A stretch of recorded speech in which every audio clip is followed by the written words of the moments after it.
Hey guys, welcome, and it's another Shenmue day. We're back again as ever. It's very stuffy in this room, so apologies if I have to run outside and run around because it is ridiculous. It's so stuffy at the moment. You wouldn't want to run around. Wow, no, maybe not. As ever, well, I say as ever, James abandoned me last month for a trip to Australia. But how's it Sorry going? about that. It's going well, thanks, man. Yeah, same here. It's really hot in this room, to be honest. I had my bloody spotlight thing out earlier, and that's kind of killed me a bit, but cooling down a bit now. Yeah, ready for a stream. Sorry I missed last month, guys, but obviously family matters took over for that particular stream. I think that's probably the only one I've missed since we've been doing these, right? Yeah, it is in fairness, 'cause I've missed one a few months back. There we go, we're even, Yeah, square. so we're even now until well, actually, I don't. In actual fact, I won't miss anything if I go to America either because it's right in the middle of the month.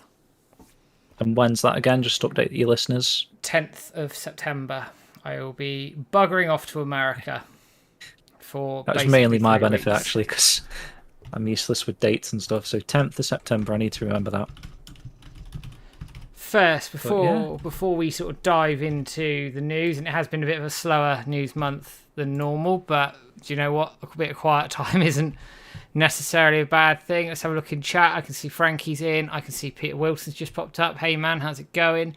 I can see daily gaming videos over on YouTube. I've seen Silver on YouTube. I've also seen a name I haven't seen before. Lead Me to the Bliss. Welcome. I think it's the first time I've seen your name, so welcome as ever. And guys, to all the regulars, thank you for dropping in. But James, do you want to take us through the news? I will. So I've just updated that post with the back of the box there. So first thing we've got to talk about, guys, is this Shenmue the Animation official soundtrack's been released. You can get it on CD. Bloody hell, where's my face? Why am I so high? There you go. It's a bit better. Just noticed. Oh, did you manually do me? No, you're Put the good. camera up a bit higher. Everyone loves my forehead, I'm sure. There we go. So you can get it on, yes, the Blue Yeti, Frankie. Brand new mic. I don't know, do I sound nice? Yeah, see? Better than a... Matt's the same. Matt's got the Blue Yeti as well. There you go. Blue Yeti boys. Couldn't say no to that. So you can purchase the anime soundtrack on CD. I've got the link for that. Probably your best bet is Amazon, which I've thrown it in the chat there. They ship worldwide, as far as I'm aware. Decent rates, even though it's the Japanese one. You might have to make a new account if you only use, say, amazon.co.uk, but sign up, order it from there if you want the CD version. It's 2 CDs, and actually it's quite speedy from Amazon Japan. I'm pretty sure, because it only released yesterday, but they shipped it, I believe, or was that HMV? I can't remember, but one of them shipped it on the Tuesday, but my Amazon one's coming Monday, so it's like you'll get it within a week of ordering. Rapid. Your other options, yeah, pretty rapid. Your other options are this handy link we produced yesterday. Thanks to Frankie for showing me that website there to condense all these links together. It's pretty cool, actually. You can see the direct links to Spotify, Apple Music. There's even the iTunes link in there if you're interested in purchasing the CD digitally. I don't know if people do that these days, but yeah, go for it like that. So moving on, the Ryo Hazuki statue map from Sega Shop that released fairly recently. We've both done unboxings of that. We have. You can purchase it from that link I put in the chat if you're interested. And we've also got one to give away, Matt, if you've got the details on that giveaway. Yes, I do. So thanks to Sega Shop, Numskull, in particular King Monkey over on Twitter, he works for Numskull's Sega Shop link. They've been kind enough to give. You can probably hear my dog go mental outside now. Has been kind enough to give us a statue to give away. All you need to do is go over to Facebook, Twitter, Instagram. Make sure you're following us on those accounts. Give it a share and like the post. Got the link here. And that's it. That's all you need to do. Link. There you go. And that's the tweet there, guys. So share that, retweet it, like it, whatever, and then you're in. And it shuts on the 11th of August, and a winner will be drawn and Sega Shop will ship you one directly to your home address wherever you are. So fingers crossed for everybody. And also, if you enter on Facebook, Instagram, and Twitter, you get 3 entries. So it's well worth doing that. No, I didn't realise that. Yeah, go do that, guys. I didn't know that myself. Next up, Shenmue World Issue 2. How's everyone doing with that? So these have obviously all been shipped now. I've seen a lot of people receiving them. In fact, looking at my tracking app that I've got everyone's tracking number in, I think I've had like 444-ish people have already received these, so that's good. I've got 125 still to be delivered.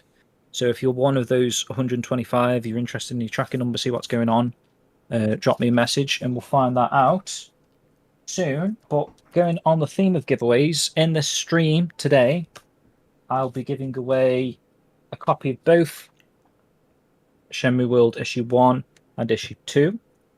That includes, I've got the packs here, guys. So that includes all the extras as well. You can also watch Matt's unboxing if you're interested in what's actually in these things. And along with that giveaway, we've got... Did I say there's 2 other giveaways, Matt? Mm-hmm. I'll be giving away some of these Shenmue the Anime postcards from Dubuita, that Yokosuka event. We'll be giving away 2 of these and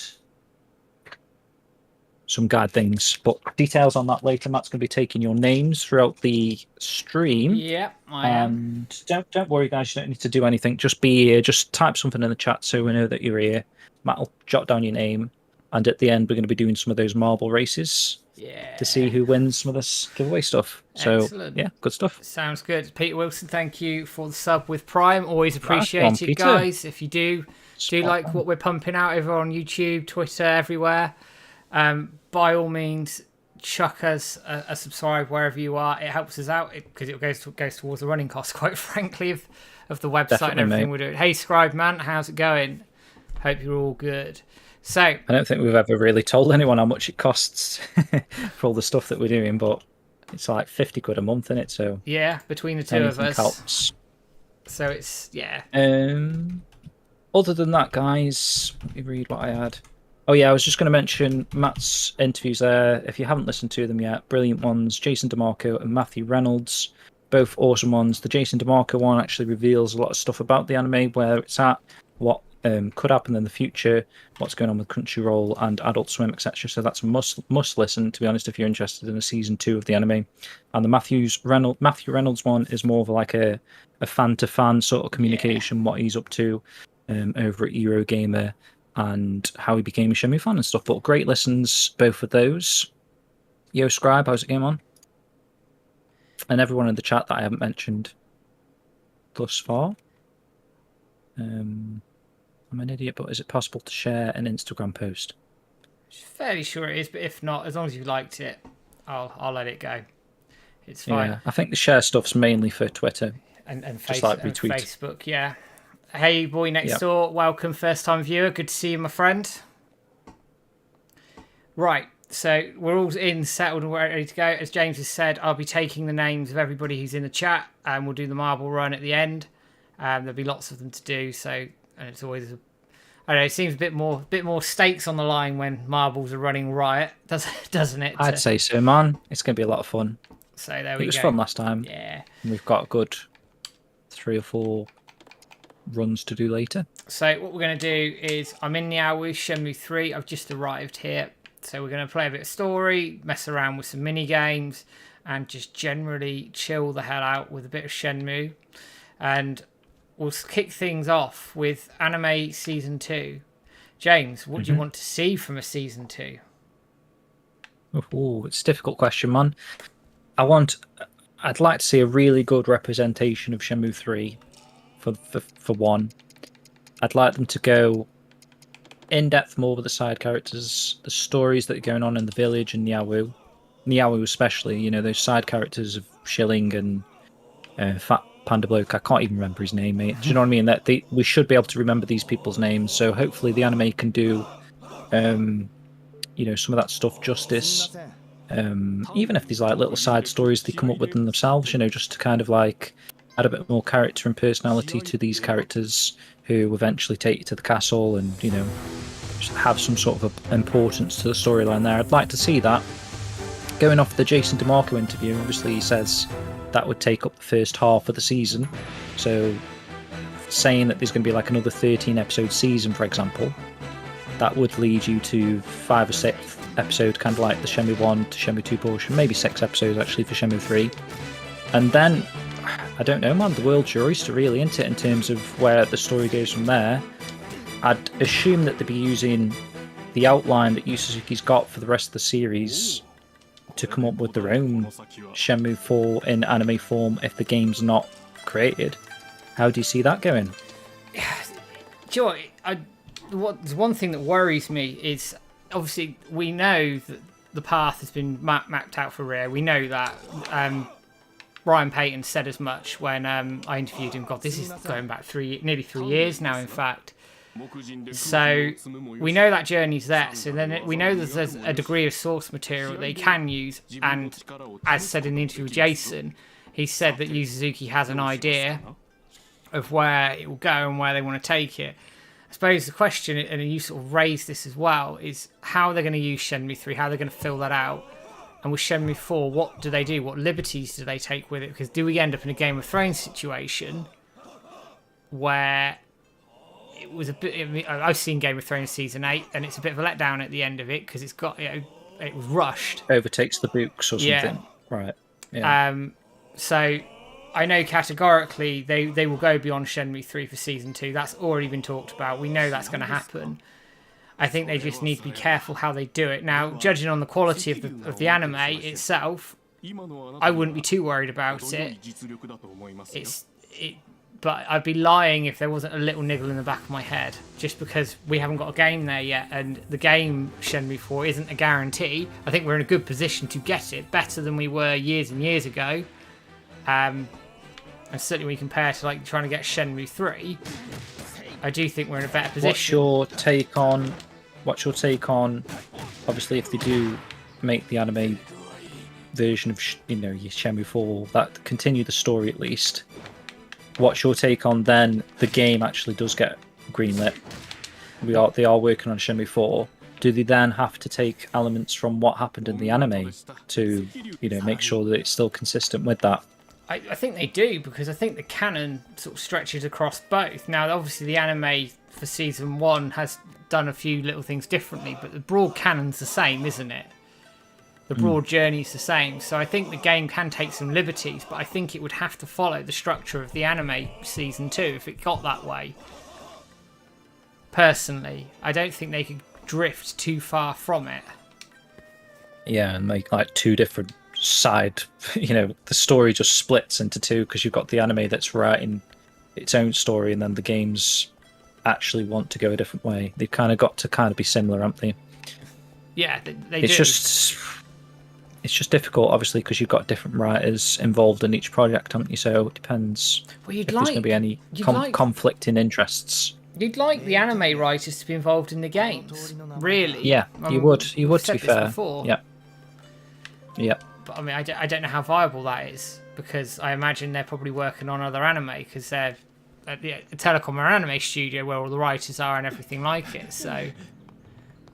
True.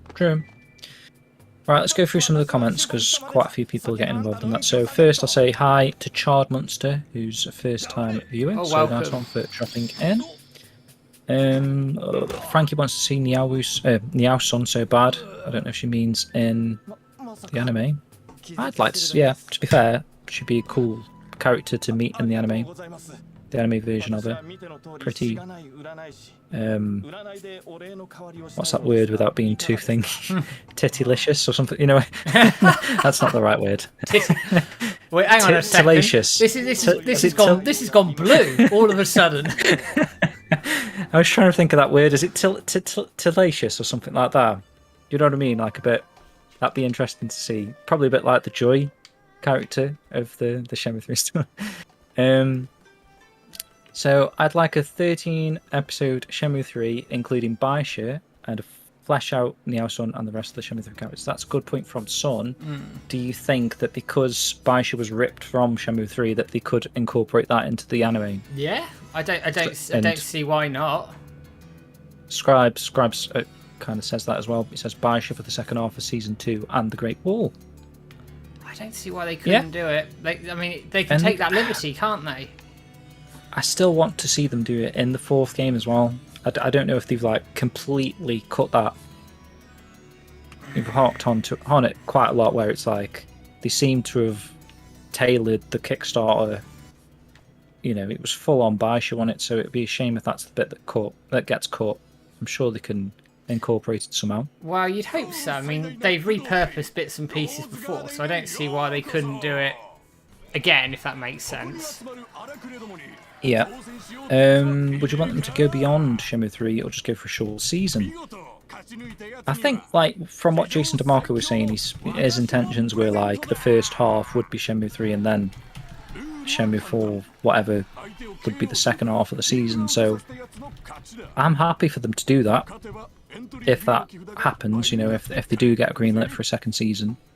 I feel like, I don't know if this is just me, but if the first season of an anime is 13 episodes and someone's coming into a show and they see that the second season's only 6, they'll be wondering, like, why is the second season only 6? You know, did it get cancelled, or you know, what happened there, kind of thing. I don't know if that looks negatively that they couldn't afford to do a full season, if you know what I mean, even though it's because the story's not there.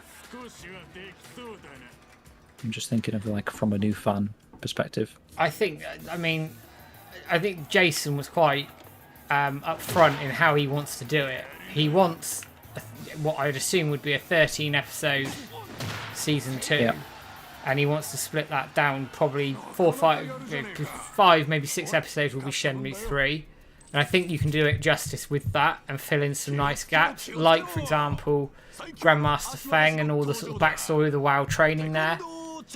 That would be really cool to fill in. They've got license to do that sort of stuff. And then you do, because you probably do 3 episodes in Bailu Village, maybe 4. You probably only need 2 in Niaowu, really. Maybe 2.5 if you're. Depends if they flesh it out more, though. Depends what they do with it, I guess. Like, Bailu kind of doesn't need fleshing out too much, I don't feel like. It just needs a tiny bit more, like the Grandmaster Feng stuff, the Sun, the Sun stuff as well. If they did a bit more around that, I think, to be honest, you can probably leave it as it is. Like a training montage as well. We've got a message from Rapping Root Beer, says, thank you for issue 2 of Shenmue World. I've thumbed through it a little and it's gorgeous, so thanks for that, man. Appreciate that. Any kind words towards that magazine makes me very happy. Frankie says, as long as Yu Suzuki's involved, I'm happy for them to go beyond 3. Peter Wilson says, I'd be happy if they spent half the season on a flashback of Ryo and Landy's parents to fill us in on the backstory. That's another factor as well. They could use up some of the season for backstory stuff, couldn't they, really? They could go deep into, like, what actually happened in China, what actually happened between Awao and Summing Zhao, whatever their friendship, maybe follow them a little bit on their journey.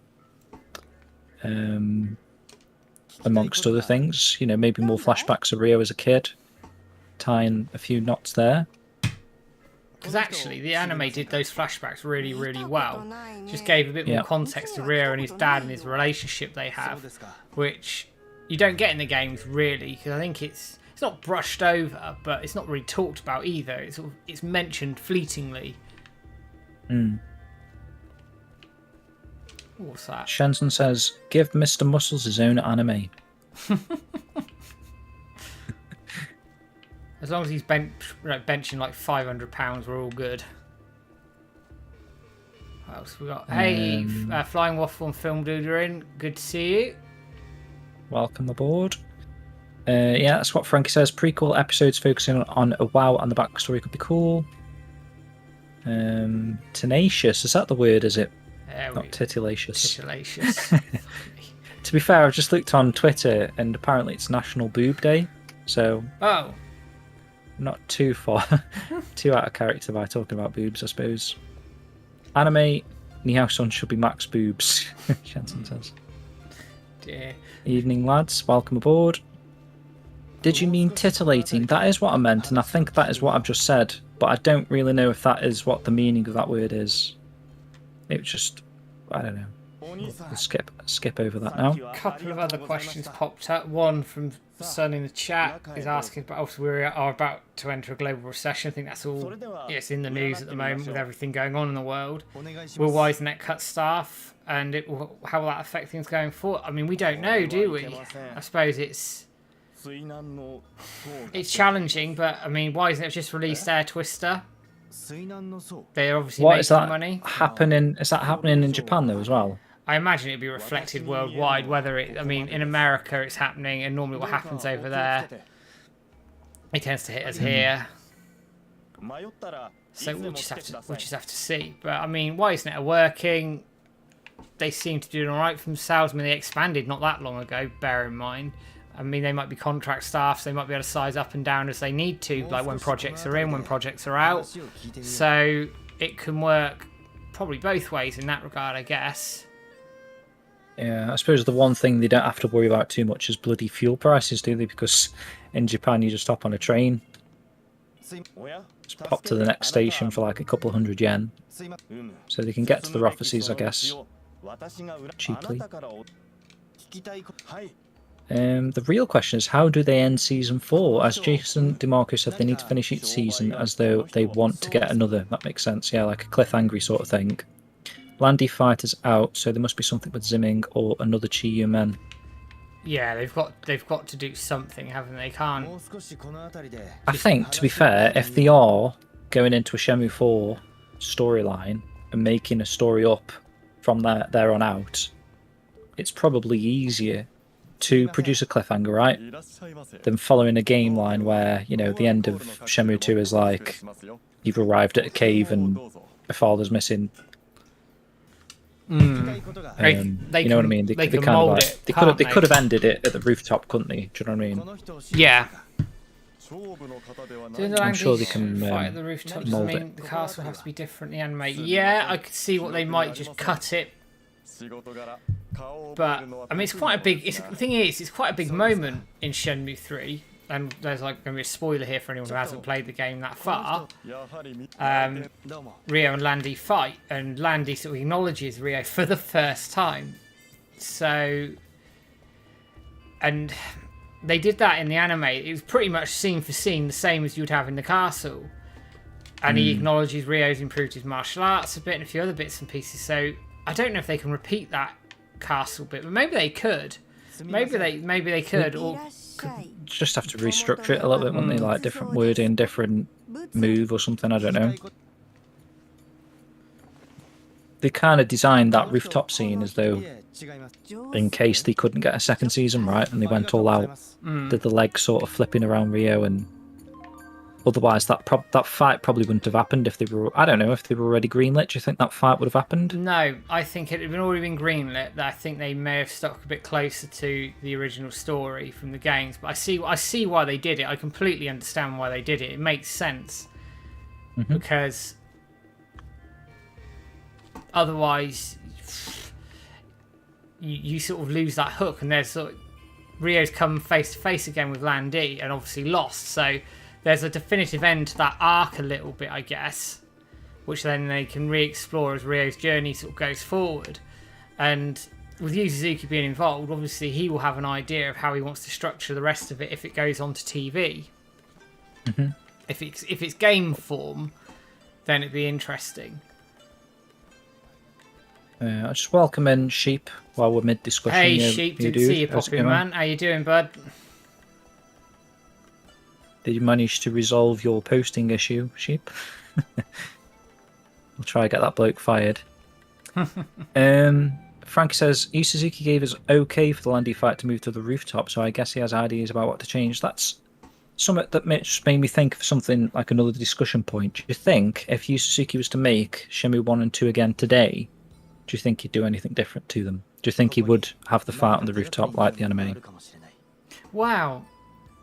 It was talked about that there was rumours knocking around that Landy was due to fight Ryo on the rooftop and they moved it from Shenmue 2 all those years ago. So Really? Okay, that's interesting. and I'm pretty sure the track they use at the end of it, of Shenmue 2, is called Encounter with Lan Di. Do you reckon that because the Dreamcast was dying at the time, and they knew that they've created so much stuff of Guilin or whatever, and they just wanted to make sure that that wasn't lost for good kind of thing, do you reckon the original intention was to end on the rooftop? But because of that situation, they thought, fuck it, let's include a fourth disc, Guilin. Let's, go balls out. Because they did say that they went balls out with the ending. It was, that's why we got the massive sword when it was supposed to be a dagger and all this sort of stuff. And that's kind of why the crazy stuff happens at the end of the game, if you know what I mean, because that's kind of what they did. But do you think that wouldn't have happened if the Dreamcast had carried on and that would have been the start of Shenmue 3? I could see it, and then you end up in, start Shenmue 3 as the walk to Guilin, and then you do the Bailu village stuff, etc.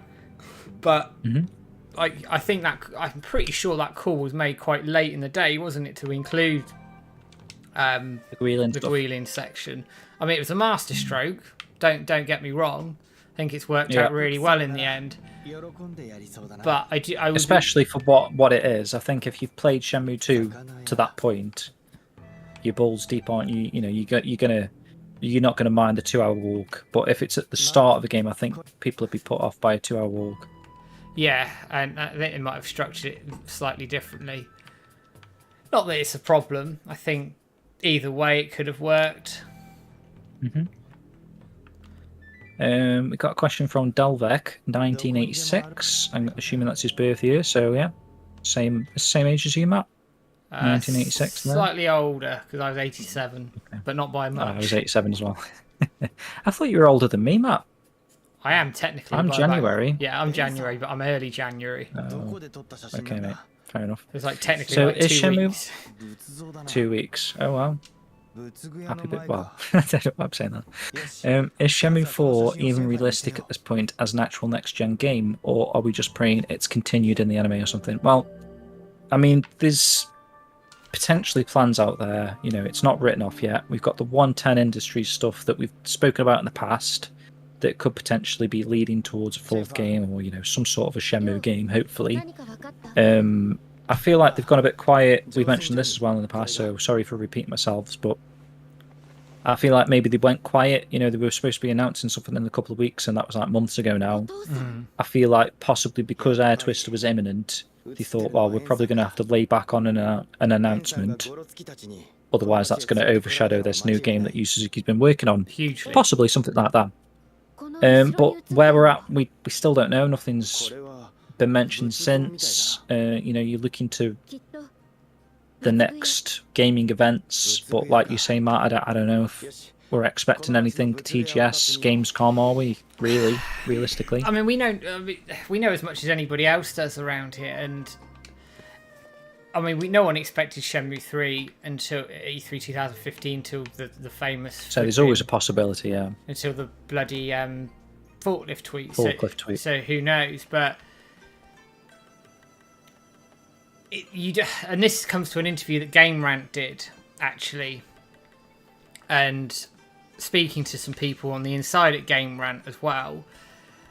The reaction to that question around 110 and the involvement, it didn't. Yu Suzuki didn't cut that off. If anything, he was not coy, but he obviously commented saying it's a bit strange for someone to be commenting on a game you're not involved in. Now, they could just be massive trolls, massive Shenmue fans or whatever. But he's right. I mean, I wouldn't comment on something that I'm not working on because that's not my place to. So do you think because they are commenting on these some sort of secret, they are working on it? Well, we just don't know. It's strange, isn't it? And I'm pretty sure from what they've seen of us and the community recently that they know one thing's going to happen. Anything sort of put up by them, we are going to be looking at it with a fine tooth comb, aren't we? I mean, Shenmue fans have been like that for years and years, and it's one of the biggest plus points of the community is we're very inquisitive. So for sure, man. I do think they've got to be careful with how they handle things. So we just have to. What do you mean, like the social media aspect? Yeah, because I think with that apple and banana Getting a bit tweet mental. and the original Instagram tweet back, months. We're talking April now. We're talking sort of 4 or 5 months ago coming up. Yeah. And the furore that caused within the community, at least, it didn't quite get to sort of mainline gaming media. Not that's a bad thing at this point, because we have sort of a interesting relationship with the gaming media. Just Shenmue. I'll listen to our podcast for that one. Yeah. I mean, I'm not against the social media stuff, because at least it keeps things ticking. It keeps people excited. It builds a bit of hype. As long as they're not doing anything to kind of like annoy people, like if Yu Suzuki didn't realise they've been tweeting about something that is happening and then he's a bit angry that they've done that, shouldn't do that. I don't know. You know what I mean? You don't want people to get into trouble, but in a way, or in a sense, that kind of has kept the Shenmue talk going for so long. The Shenmue 4 hopes have been kept alive because of that social media guy replying to people about Shenmue 4, right? You know what I mean? It's not necessarily absolutely been a bad thing. And if there is substance to those rumours, it's going to look very interesting at the other end of it, isn't it? We obviously don't know. And I bring it back, actually. Sorry, man, carry on. I bring it back to think pre-Shenmue 3, right? Think Shenmue 2's come out, it's been over to Xbox, and it died. It absolutely died. We had the Kitsuko stuff, and I'm saying this again, I'm repeating myself, but I believe, hand on heart, I have nothing to back this up, by the way, that what Adam Dory said at the time was true, and plans changed. For whatever reason, gaming plans change all the time. If you're following Knights of the Old Republic recently, you'll know exactly what I'm talking about, because that's obviously been delayed indefinitely at this point in time. So it was dead. It was absolutely dead. Whereas now we have a wave of momentum. The anime is obviously airing still. It's been airing on Adult Swim for flipping months now. It's been airing in Japan. I don't know. This feels different. This feels different. It doesn't feel. Is there another rerun of the anime, by the way, on Adult Swim, or is it still? I think is that finished? It's either finished or finishing next week. I can't remember. Okay. I'd have to follow some. I have to look at some. That'd be interesting to see if they repeat it again. I don't know. Well, bearing in mind they did a 7-episode marathon of it on Independence Day in America. Adult Swim are high on this. They really rate it. They really rate the anime. I mean, Jason was very clear on what he thought about it and how well it did and all the rest of it. So the anime, in my opinion, has done everything it can. It's a victim of circumstances, unfortunately, that Discovery have taken over Adult Swim and Warner, and it's all being merged together. But that doesn't mean it won't happen. And Jason's very keen to get it off the ground. Obviously, he's got to have these discussions internally. We probably won't hear anything for a while. Bearing in mind, he said an anime can take 3 years to make from being greenlit. So if that was greenlit right now, we wouldn't hear anything about it for at least 2 years, in my mind. That's true as well. So if anything was to happen now, you wouldn't be seeing it until 2025 then, right? 3 years. Yeah, potentially. So I wonder if that's enough time to get a fourth game if they've started working as well. The two could run side by side, I think. Yeah, they could try and do something like that. That would be cool. I'm aware that we've been missing a lot of the chat here, so I'm going to try and speed run through some of this. So Shanton says, do we have any idea how the anime did in Japan? Any idea, Matt? Don't know anything concrete, but the things I've heard from sort of various people over in Japan is actually it's been very well received and people are watching it. So I'm hopeful it's done quite well. I mean, the merch seems to be doing quite well out there as well. It's sold out in a lot of places. Yep, that's true. And the merch is literally only in Japan for some reason. Why the fuck it is only in Japan, I will never know. It's a fucking stupid decision. It really is. True. Yeah. So Scribe says, suppose they have a plethora of unused content which we know of. Feel the GDC chapter tells. Reshuffle some of that stuff into a season 2 anime. I'd love to see the Rio and Ren on a train journey. Yeah. Yeah, so good work, man. Done it. You know what I mean? Anything that they've cut over, go back and do. Do you know what I mean? Like the boat chapter between 1 and 2. Yeah, they could do all of that sort of stuff. Episode flashback or something just to enhance Chai a little bit or something they could do. I don't know. Sheep says... Oh, okay, Damn. he's got to wait till the reply. So you got to wait 72 hours for the reply. It's a bit shit. Is that about his post? Should That's just, fucking ridiculous. yeah, I should have just give it to him tomorrow. I think the anime has a more concerted effort to make the Landy have much more of a regular presence, unlike the game where he really is MIA, sorry, outside the intro. Yeah, I feel like they did show a lot more of Landy in the anime, right? It worked well, didn't it? It gave Landy a bit more of a ongoing story, and you seen where he's at particular points in the storyline, which was cool. S. Cutton says, I do recall reading somewhere that Sasuke was desperate to include Shenmue, even though he or she wasn't originally planned to appear until much later. Well, if you consider the chapter titles, that's about right, isn't it? She's like chapter 5, isn't she, on the chapter tile? So yeah, I think even at the Dreamcast. Having said that, though, man, even in the Saturn footage, they've got the Guilin stuff with Shenmue, so it must have been years before the Dreamcast game. Really, like you're talking 1996 or whatever they were showing off the Saturn footage. They must have already made that decision to cut, your chapter 3, your chapter 4, and jump straight to that Guilin bit. So, quite possibly, or rearrange them at least, possibly. Yeah. I know the script. Could you imagine? Exist. Yeah, that's true. All the way up to chapter 11 or whatever. Could you imagine they never included Disc 4 and we never got to see Shenmue at all apart from in dreams? That's true as well, if that had happened. But I do like that. I really like that stuff. I've mentioned this before. I like that they introduce stuff and you don't see it or you don't get a conclusion to it for like games and games. I think back in the day that would have been amazing if they could have had the whole saga on the Dreamcast with like your ongoing save files between them all. It would be insane if you pick up that mysterious scroll in Shenmue 1 and like Shenmue 5, chapter 11, is when you actually learn what the fucking scroll means. Yeah. Do you know what I mean? It blows my mind that they could have been thinking stuff like that. They clearly were, weren't they? They clearly were as well, yeah. Peter Wilson says, I think 110 Industries are involved in making 4, started teasing way too early though, and then got told to hold back until closer to release. Yeah, I agree with that.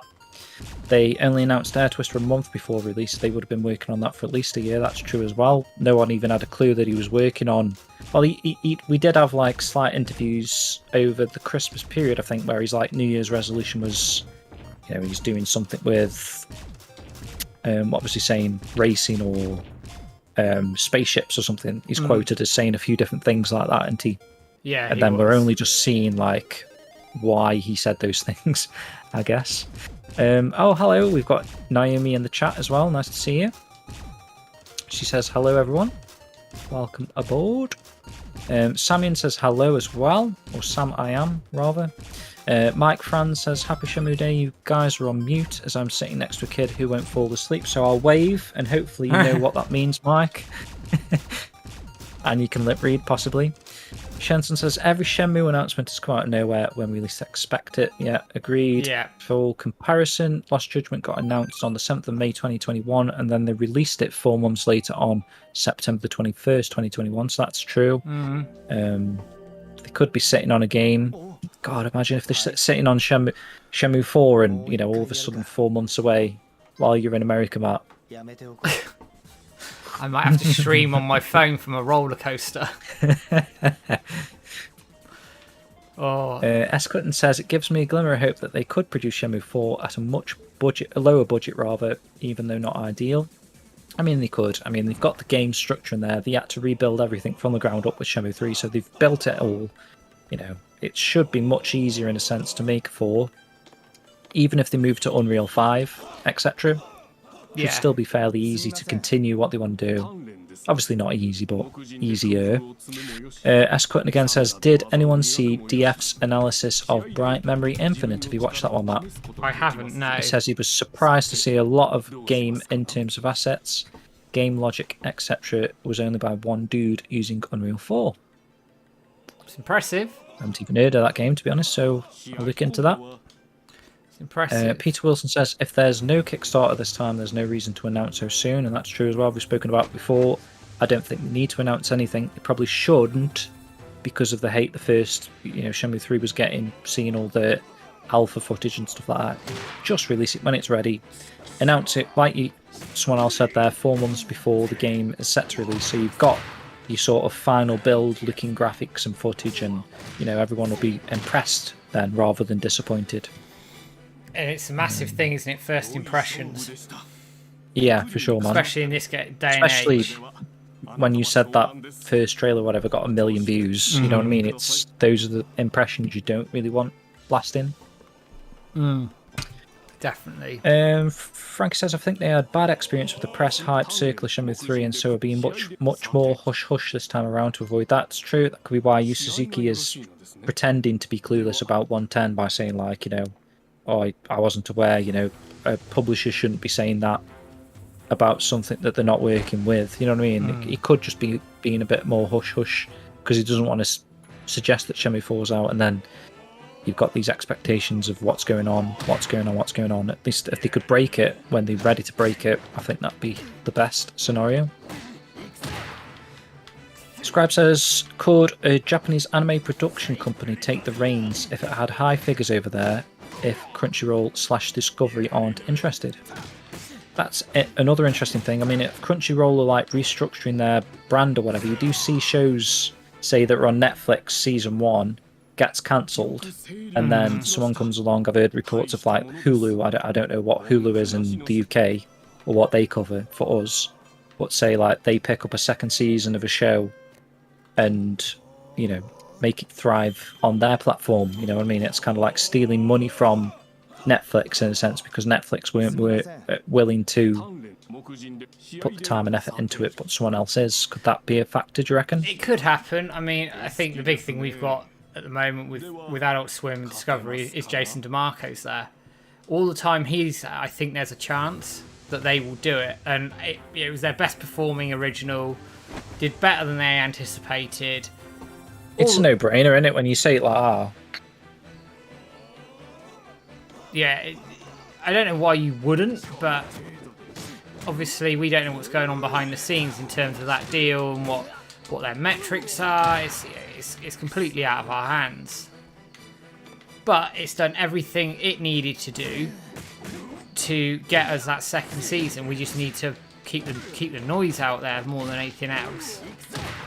Just looking in the chat as well, a couple of new people have come in. DJ Monster's given us a follow, so thank you for that as always. Nice one, dude. And I see another newbie, Mike Gaming, is asking what's the best Shenmue game. It's 2 for me. 1 for me. And there we go. But 2, honestly, very close. Ridiculously close, in fact.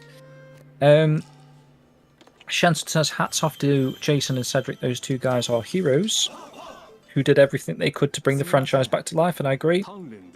If you listen to that Jason DeMarco interview you did, Matt, he literally says he had to kind of like force them to make the anime. He threw his toys out the pram, basically, and said, make this fucking anime.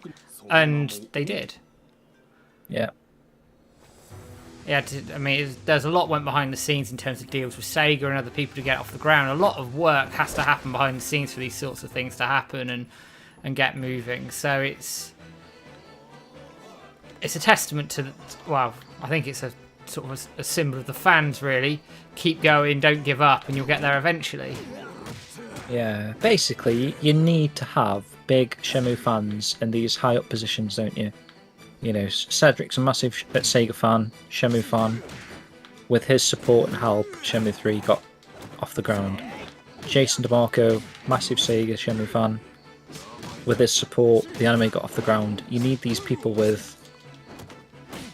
are in these positions to be able to help the series out like that. Another one, what's his name? Limited Run Josh. Yeah, he's a big fan. You need these people. I mean, he says if the Shenmue 4 happens and it needs 5 games, he's going to, you know what I mean?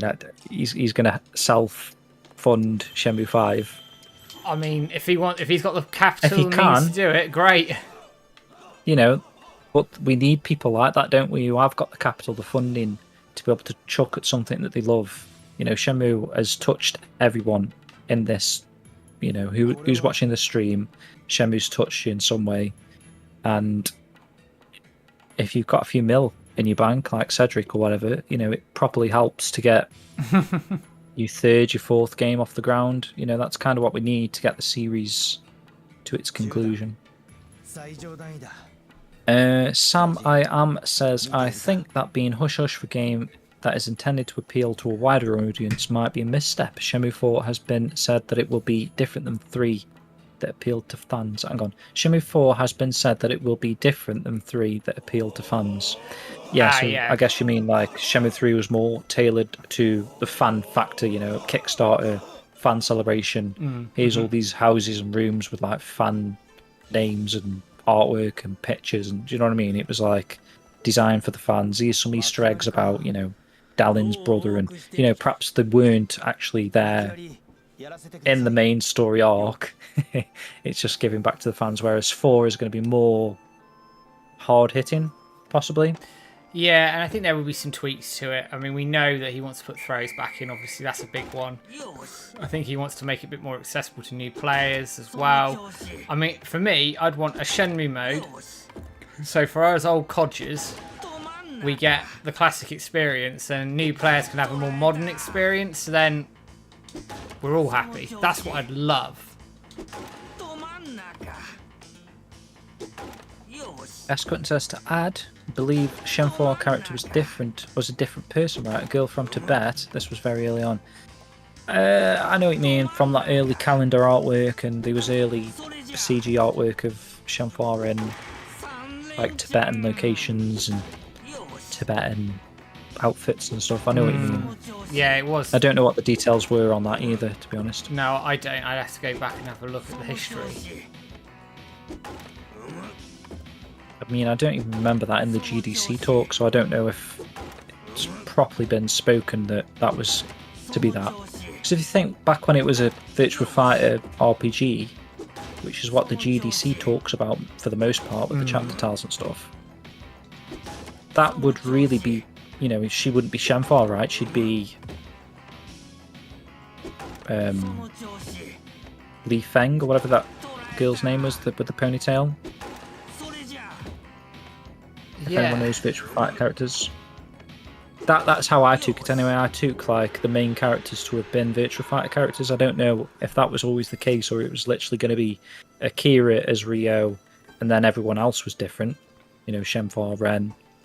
But I always thought that your Ren was like your Jackie or something. Shenmue was your Lei Feng or Pai, sorry, yeah, Frankie's got a Pai. Landy was Lao. Yeah, I mean, you can see that one, can't you? And actually, you look at some of the characters in 2, like Greg Moore's got Wolf's moveset from Virtua Fighter. Rod Stunt's got Jeffries. Chunyon's got Sarah's moves as well. So you can see whether they were going to be those characters at that point. I don't know, but you can definitely see where that's come from. So yeah, I don't know. That was all about the Tibet thing. Sean Hastings is in. Good evening. Good evening to you, man. Oh, I'll get you into the competition. Have you got Kid Presentable in there, Matt? I don't. Says, but I will get him in. I'll read through the people in the chat. Like I say, if you're watching us, guys, just leave a little comment. We've got a few giveaways at the end of the stream to go through. One of them being a double pack for Shenmue World 1 and 2. And I don't think I mentioned it, but a single Shenmue World Issue 2 magazine as well. Yeah. And then some postcards and some Sacred Spot guides we're going to be giving away later in the stream as well. Got a shitload of stuff to give away then. To be fair, mate, yeah. But thanks for joining us, guys. That's what we're going to be doing this 4th. I've got a whole host of postcards sealed. We don't know what they are apart from these ones with the names on. More will be revealed later. So Kid Presentable said, Shenmue 3 seems like a feeder game. However, I loved it, but I expect more in the 4th time around. Yeah. I'm good. I think that's the case, innit? We all love Shenmue 3 really for what it is and what they achieved, but Shenmue 4 is going to be more story focused, you'd have assumed. Yeah, it definitely does. It needs to be, and actually, do you know what? I think if Shenmue 4 doesn't pick that up, then we've got a problem. I've said this quite publicly as well. I think Shenmue 4 has to be up here. It has to do what Shenmue 2 did for the story, basically. In my opinion. Do you know what, just on a random point, I forgot about this cutscene of Shenfar singing. I love this stuff, man. It's great, yeah, isn't it? I was just watching that myself. How do you trigger that, man? It's on I think it's the second night you're there. I haven't done the Buddha statue bit with the child yet. And I went out to the balcony. And she was singing. I mean, if you go out to the balcony every night, do you get it, or is it specifics? You get different ones each night, I think. Because she's normally like a bit of a tutorial in it, like, I found a gambling place called Rose Garden. She was singing there. This, I know Shenmue 3 gets a lot of criticism. Some of it is justified, some of it isn't, in my mind. But that sort of stuff is Shenmue, isn't it? In a heartbeat, yeah. That is Shenmue. That is the game. That is everything you want about it. Hey, Anna Del Rey, welcome into the stream. Hope you're well. See you a lot on Twitter, so welcome. Thanks for joining us. Yeah, I agree, Matt. I think those scenes make Shenmue, you see the emotion there of Shenhua. I mean, up until this point, obviously she cares about her father. You're on the hunt for a father, but, it's those scenes like that that are there to show, she really is. And this is the thing. Wishing her father well. This is the thing as well. Like, if you bomb through these games, all three of them, you miss this sort of stuff. Like the nightly conversations in Bailu Village. If you don't have them, I don't know, you lose something. And there's some of the best conversations in this, not just the game, the series, by a mile in my mind as well. Some of those are top notch, and they build on the Shenmue 2 ones that you've had. And Shenmue 3 is the same with the first two games, in that you don't really get your hands held. You don't get told, oh, you must go back to talk to Shenhua. It's like, it's up to you to figure that out. It's up to you to, like, you couldn't go straight to bed. Some people probably just go straight to bed. You can hang around till 9, get forced back, get forced straight to bed or whatever. But if you embrace Shenmue, like, that is the gameplay element that they kind of want you to just embrace the world and the environment, and you find things out on your own, don't you? A lot of games hold your hands these days, and this is what you do. Tutorials. This is what happens. I like the fact that they kind of kept this. You get little hints. Say when you arrive in Niawu, right? You get locks on the poster of the Chobu-chan guy. Yeah. Kind of tells you, go around the shops and hunt. But it's like, you don't need to. It's not forced on you. But these little things like that they kept in the game that you discover on your own, and that kind of makes Shenmue. Like that scene there, all the scenes in the first two games are ridiculous, really, for like stumbling across stuff. You got that video from Matthew Reynolds where he didn't even understand how certain cutscenes worked. He's walking around in Ryo's house and the phone rings. He doesn't understand what's triggering the phone ringing. He knows it just happens. You know what I mean? It's stuff like that you just have to fall on.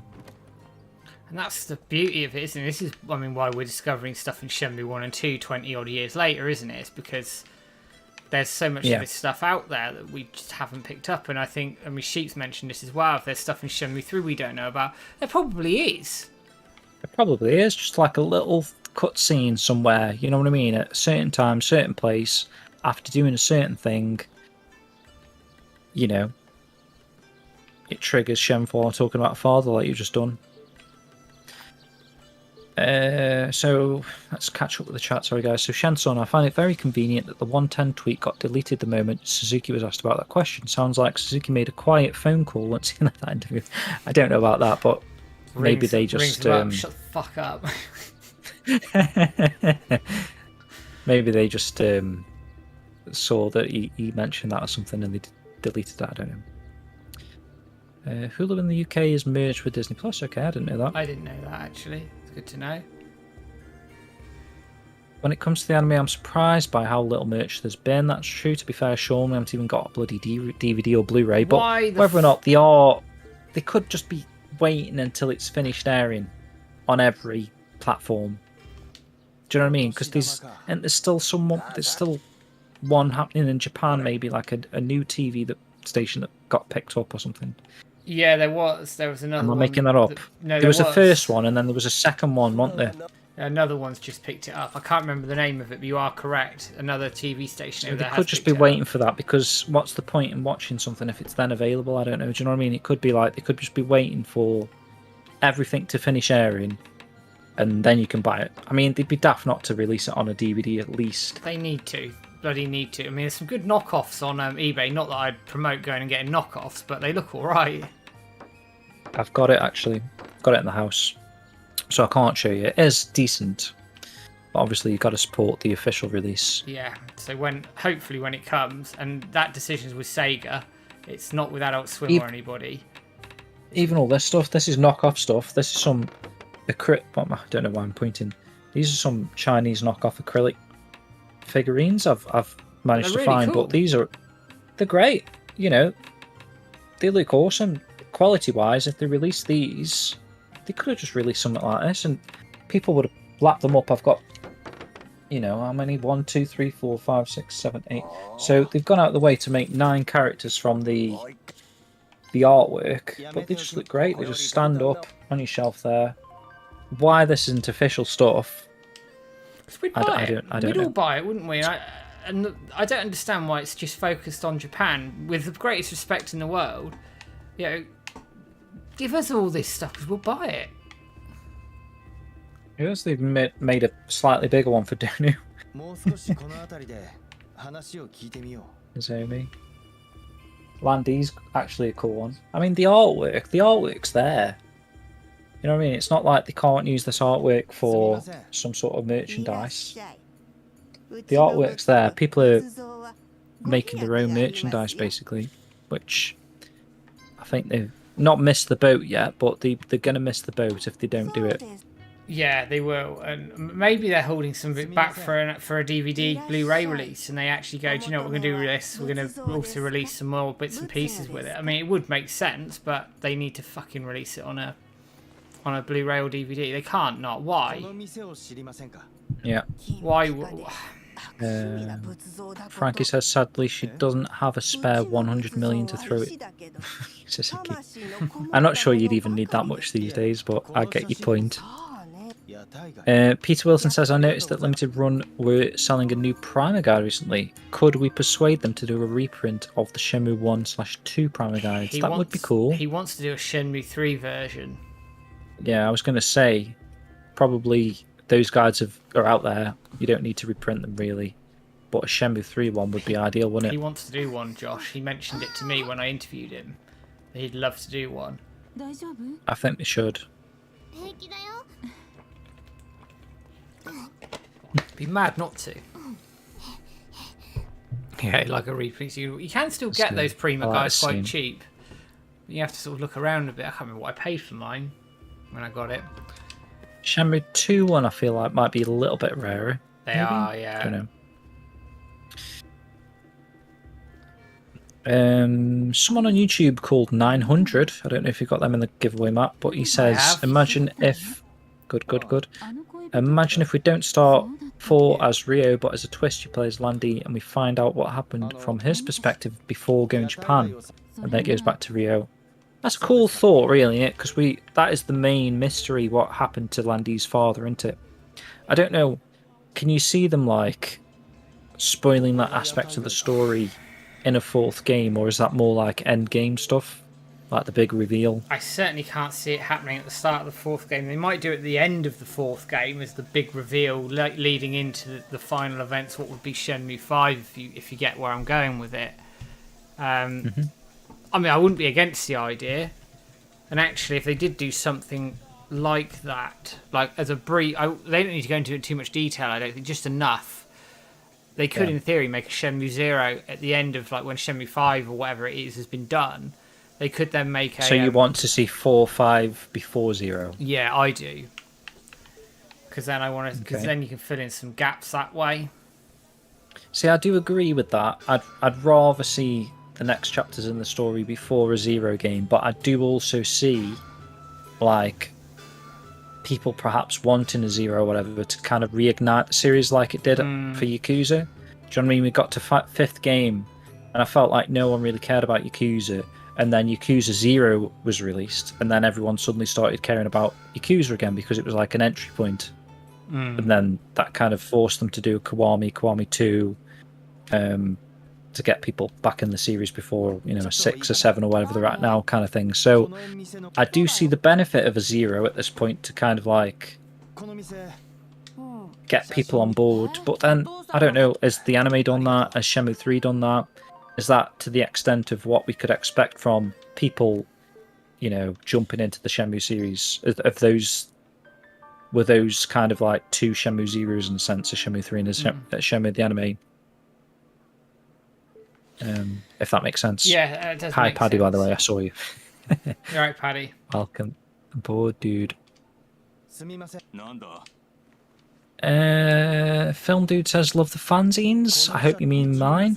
That would be cool. My mate will love his copy. Oh, I think, yeah, because you bought 2, didn't you, Film Dude? Thanks for doing that, the double pack. Hopefully mate enjoys it, that's cool. I have assist to the first issue, so I'm surprising him with the next issue. Awesome stuff, man. Appreciate that. I actually loved the hotel stuff personally, one of the highlights of the game. To be fair, Niawu is a really sick city. I really love the whole Niawu aspect of the game. The only thing I don't like about it is like the shortcuts are like blocked off until the end. I think they should have just opened up the whole fucking thing. It doesn't really matter that stuff's blocked because you find yourself doing a lot of backtracking, don't you? You run all the way to the top of the map and then all the way back to the hotel. If they'd have kept the shortcuts open, I think it would have been a lot more of an enjoyable location.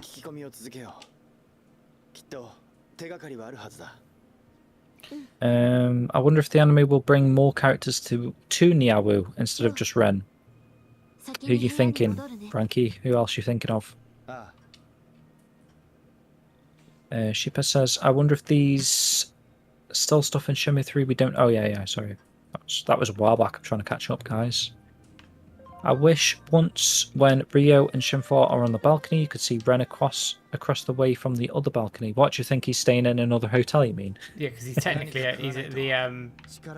I have looked down from the balcony and seen Ren walk past, so it is possible to see Ren on the ground level. But he must be staying somewhere, unless he's, like, accustomed to sleeping on the streets. Well, he might be.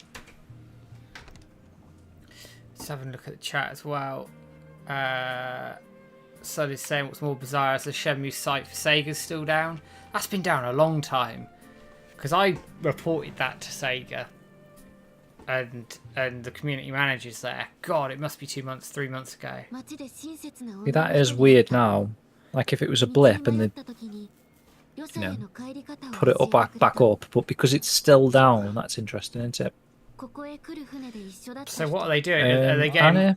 Shenmue Day? Are they getting ready to link it to the anime? I mean, Sun's right again that they should have released the merch with the anime in the West when it finished, or just after. I don't know why they didn't. Yeah, same man. I don't know. Ectoplasm says hi from France. Have you got him in the giveaway? I do, Ectoplasm yeah. or her? Sorry, I keep saying everyone's a him. Yeah. Or dude. They are. I tend to say dude a lot, so apologies. S. Cutton, while that scene with Shenmue is very beautiful, I think it's a small design tweaks which really set apart the originals to this. If you recall, outside the cave when camping overnight, there's a similar cutscene. The difference in Shenmue 2 is you can interrupt her singing, or you can observe her and watch her sing the whole scene. There's a level of interaction of the player choice which is missing. Yeah, I get what you mean. You know, the cutscenes in 1 and 2 feel more...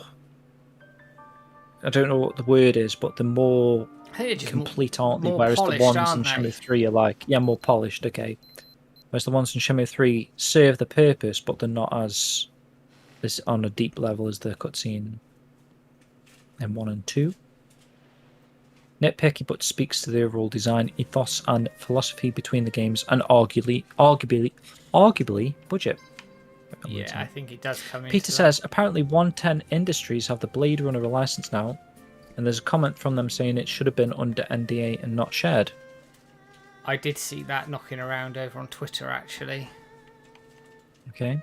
Well, that's crazy to think that Shenmue the original anime was more popular, more viewed than a Blade Runner anime. That's crazy, isn't it? Yeah, massive. I'm That's got to be quite telling, really. just going through the old message book. I like going through this now and again. If you ever want to realise where we come from. What did you write again, Matt? I didn't put anything in this one. All right. Now I've got my. Were you at that level or not? Well, funny enough, I know you got you. I wasn't. You got the but photo, didn't you? I got some bits later on for someone gave them to me for free. God knows how long. So I got away with it. So I didn't get the message in here, but I've got my dojo username in the book downstairs. That dude, Long Couch. I've seen him a lot in the Corey streams. Does Corey still stream? I've not seen him stream for ages. On occasion he does, but I haven't seen him stream for a while. There's yours, James. I can see yours. I always get people saying, what am I on about? Recommend the carrots. I think if you're a Shenmue fan, that's kind of a bit of an Easter egg. It's an in-joke. Not an Easter egg, but in-joke, yeah. Because it's supposed to be a hotel. We were told it was a hotel guest book. So I was saying I'd recommend the carrots, at the hotel. It was a bit of a joke. Obviously, I think I'm funnier than I actually am. It's Joe Kitchen. Renner's straight out right says, is Shenmue 4 going to happen, Matt? Yes, it will happen. We have to bide our time, but it'll happen. Oops, Sami Malik there, top left. That's just Joe Kitchen, what did he say? Oh yeah, he's reminiscing. And then you've got George as well. Land DC above. Yeah. It's amazing actually, isn't it? When you're seeing these people's names, you know who the person is. Yeah, it's mind blowing actually, isn't it? I just seen Peter's in there. I mean, it just all these other people that have paid this amount of money. Yeah. I mean, where are they? Like, I don't know. They must be around somewhere, but they must be huge fans to have paid. I think this was like $600 at least for this tier. So quite pricey, wasn't it? Yeah. So if any of these people are in the chat and we don't know your actual name, that Lucas guy, I know him from Shenmue World. Because there's a few people I recognise actually. There are names in here. I've seen the Shenmue World stuff in your backer pages. Definitely names in here that I've seen. Yeah, same man. But then again, there's a lot that I haven't seen. So, Didier, I know that dude who just passed through there. It's so weird. It's nice actually seeing these names here and then actually having that link with Shenmue World from the back of reports. I've got to know everyone's name in a sense by printing the labels, sticking them on the packages, and scanning the tracking numbers. I see the names 3 or 4 times per parcel really. So I'm actually.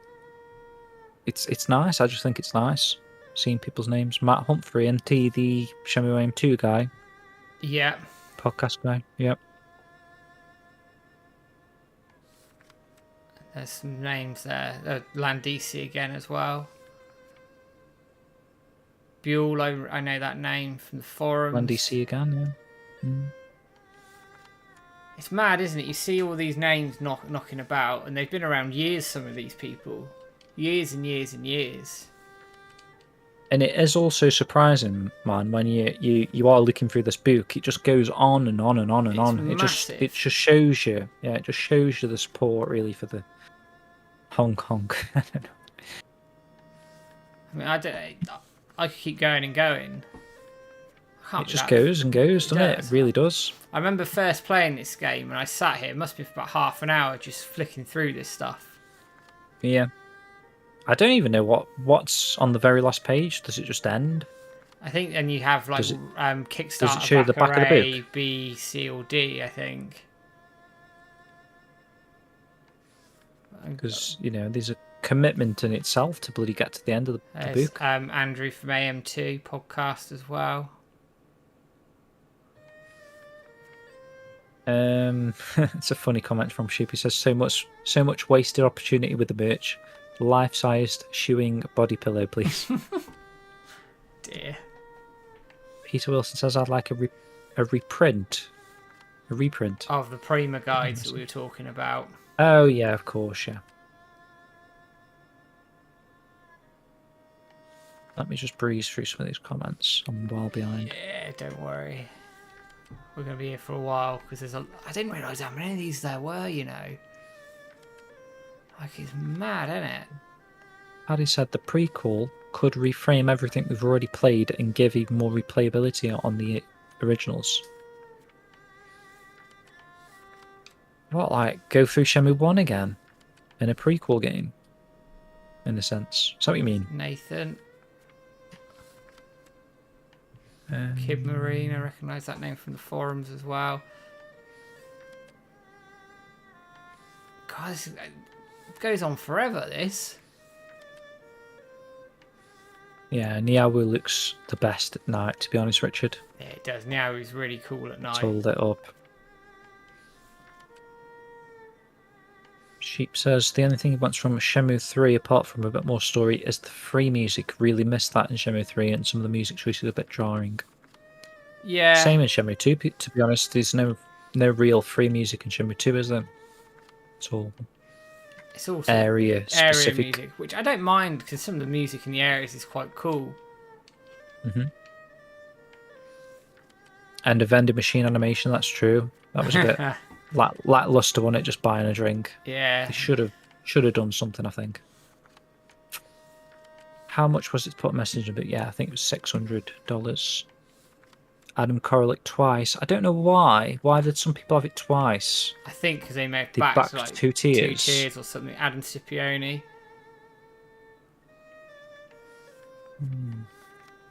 It's absolutely mad. Like, I must be near the end of some because. Hang on, what did Adam say? Something about a documentary? Yeah. Someone left. Is that like a precursor to the? Let's get sweaty. I'm getting sweaty in this room. It's also so really cool that these messages are like in this game for life. That's it. You're immortalized, aren't you? In this stuff. You know how we still go back to like Master System games that were like from 30 odd years ago. If someone's out there who've, you know, oh, I'll play a PS4 game.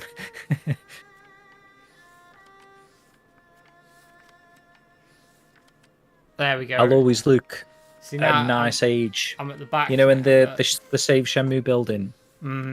Our pictures. Oh yeah, thank you, Baku. Yeah, it just goes thank you, Backer, and that's it. But whenever anyone sees me in the game on those pictures, I'm always at like probably at my prime. I still had hair. Yeah. That's a few years ago. That was. You know, if they want to include photos for Shenmue 4, it's going to go downhill, man, drastically. Shenmue 5, this fat, chubby, bald mess. No, yeah. Like Shenmue 6, and we're all there, like, doing a photo, and we're all, like, fucking wrinkly and... in our wheelchairs, fucked. Yeah. Holding up signs saying, save Shenmue 7 or something. It's funny, isn't it?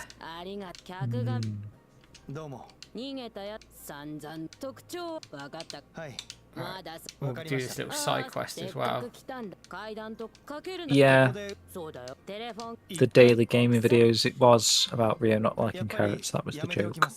I'll add some more people into the competition in a minute. I'm going to go through this one now as well. To be rude not to. You should have a stream, Shenson says, reading through the guest book. I mean, you've kind of just done that, but like physically reading the posts out loud. We've been there for a long time. There you go. Top first fucking comment in that book. I don't know what happened there. I don't know how that happened. First one. There's Peter's in it's there. Kind of it's the same with the photos. I don't know how that happened, but I'm like the first photo, depending on how you go about looking. You'd think they'd have some sort of a system like. Yeah, I don't know how they did it really. They might have made something that sort of generated them in. I don't know, but it's. This isn't quite as long, this one, I don't think. But again, I recognise a lot of the names in here. Yeah, which I don't know why. I think this is because this is the 1500 boot. This is, man. That's why your name's there. Yeah. Yeah, my name's there. So this one is the same tier as the photo, which confused me at the time because they did say get your name in the guest book or something is the 1500, and then they released that extra tier like a few weeks later that was the $600 tier that said write a message in the guest book, and I thought that was the same one. So it was like the 1500 tier wasn't as appeasing because it was like, the $600 tier, but then they've, in hindsight, they made 2 books out of it, so we kind of did get a special notebook message there. So yeah, it just goes to show how much went into this from the fans, doesn't it? At the end of the day. Yep. Beat this guy up. Jim, make the book an extra item for Shenmue. What, the guest book? Oh, the fan comment book. Bloody hell. Now you'd be there need for it. ages. 164 page book for that, wouldn't you? We're going to do a bit of smart ball in a minute. Shenmue World and Shenmue 4. Would be cool to see Shenmue World and Shenmue 4 as an Easter egg on a bookshelf or something. You could have the whole spine laid out in a bookshop. Yeah, you could. That ongoing spine.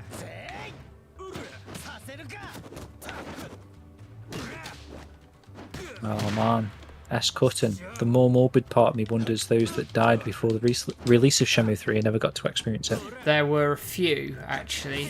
I remember... There will be a few. You can't help it really, can you, with that 64,000 backers or whatever? There was a couple on the 500k that were talked about. As sad as it is. Did we ever get a resolution to... Was it a guy called Wulin Shu? I know there was like a thing where you could donate to get Wulin Shu's message in the game. I don't know. And then I feel like he replied like a few months later saying, "Oh shit, thanks for doing this, guys, but I am okay. I just haven't been." I don't know. I don't know if anyone knows that story. Peter might know that story. But it was something that was on I think it was on the main dojo site at one point, saying like donate towards getting Wulin Shu's name in the game, because he was like a big, I think it was a big modder or something. We did a lot of stuff. And I mentioned it before, but like I had a message for Shenmue World Issue 1. And bearing in mind, this was like probably a 3-month period of time between the Kickstarter and shipping the magazine. But I had a message from a parent or someone saying like, "There's the guy that backed this has died," kind of thing. And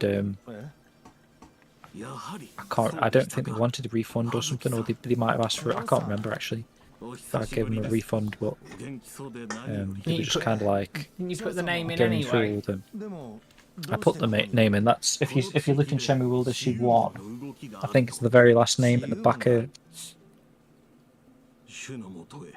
Oops. There goes Issue 2. Jack Ward. That's, that just shows you how crazy it is that like literally in a couple of month period, how sporadic life is. One day you're back in a Shenmue thing, and then the next day, you don't get to see it. Mad, isn't it? I forgot about this bit of DLC that was blatantly cut from the main story. The Zhang stuff. Yeah. Which is a shame as well, because seeing Zhang is like amazing in itself. The stream got Less heavy. froggy looking face. Harry says, I mean, if there's a Shenmue 0, the added story and background on characters could reframe everything, give more perspective, so playing Shenmue 1 and 2 would have a new context. It would be cool to have that pre sort of Ryo and Fukasan and the relationship with the father, and then we probably see some sort of relationship with characters like Yamagishi-san that we see in the actual anime and stuff like that. That he's a close family friend. Ine-san, maybe learn like what her role is in the family, how she became like the housemaid and lives in the house. That sort of stuff. You mean Nozomi? Bit of backstory on how her relationship with Rio started and why she's so sad that he doesn't give a fuck. There's different combinations you can do as well, right, Matt? And get you get like oysters, and I think you get oysters at this one. We should look that up and do them because there's an achievement for that. There is. Does anyone know the combinations? Can you still do that one? No, you've done it. I think you can. I'm gonna go. I think it's I love oysters, right? Shawan sign. I'm gonna place it smart ball. Damn it. Watch what you eat trophy. And what somebody's saying, was this part of the? Do you think this DLC was part of Niawu? Yeah, it was. It's blatant. If you go back to that, man, just see. Just try that out because that'd be cool to see. All right, let's go. I'll keep that page open. I'll remember next time you. Oh, you're going back now. I'll go back now. Yeah, sod it. Then I'll play some smart ball. Happy Shenmue Day, Mr. Aziz Pizza.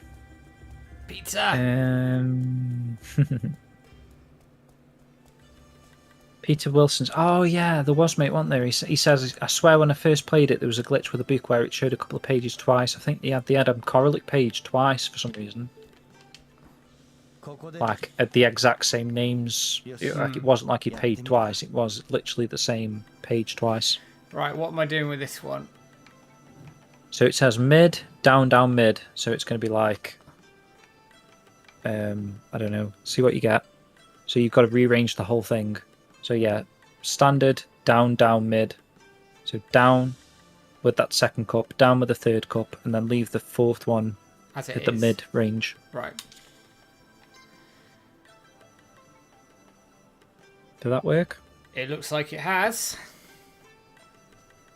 Stream's lagging a bit for me. I don't know if it is for anyone else.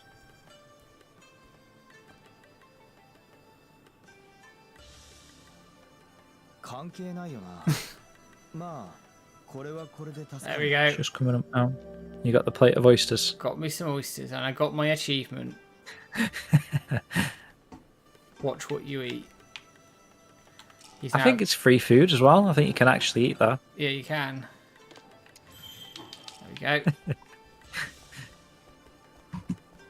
I mean, we could go through them all, but I don't know if you're at the story-wise, you can't do them, can you? Until you get to the next chapter, whatever. Yeah, you get to certain points, don't you? So I'm going to play a bit of smart ball anyway for a minute. A scribe requested this. So why the hell not Gallowation, huh? Well, Shen says if you could go back, you'd get a picture in the Save Shenmue building. You guys still look like you're in your 20s. What today? You're on about today, Shenson? Fucking hell, mate. That's a compliment What have you been drinking? I only recognise one person from them pics, and he met him in New York City before the release of the game. Oh, we have ourselves a bot. Excuse me. That's over on YouTube. Let me just go and zap that. Go zap that on my... To be honest, mate, I don't know how you multitask so well. You might freeze. I'm struggling just to catch up with people. James might freeze on stream just for a second while I fix this. Did they pick random fonts, or did you choose it? It was all random, Paddy, that in the guest book. Just bear with me. Videos. Oh, bugger off. Right. In Shenmue 4, it'd be nice if there was a guest book you could write in the game, so the players could see like some sort of an online component. In Shenmue 4, it'd be nice if there was a guest book you could write in the game, so the players could see like some sort of an online component. In Shenmue 4, it'd be nice if there was a guest book you could write in the game, so the players could see like some sort of an online component. I've literally never seen or played the DLC since the first time Escort sang in the game. Frankie, okay. Online component. I've literally never seen or played the DLC storyline, to be honest. Design stuff in the game. Right, there we go. I just need to reset the chat on here. Yeah, I guess you're not going to play through the whole Zhang story DLC map, right? But I mean, we could do that next stream if you want, Frankie, so you can see the whole Yeah, I had the audio loop going. storyline. Probably should have silent. Alright, hang on a second. Refresh browser.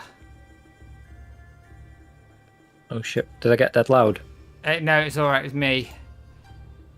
Okay. If you didn't hear me, I was going to say maybe next stream, Frankie, we can do that DLC so you could see the actual whole storyline for that. Yeah, I'm up for doing that. Right, that's better. It's alright. I just had the stream on my other browser, so I forgot to turn the volume off. But the chat's been reset. That was my fault. I should have muted it. But never mind. Bit weird, bit trippy.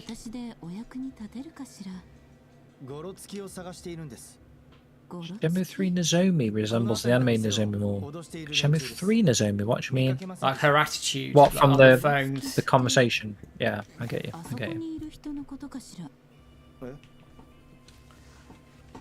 Oh, excellent.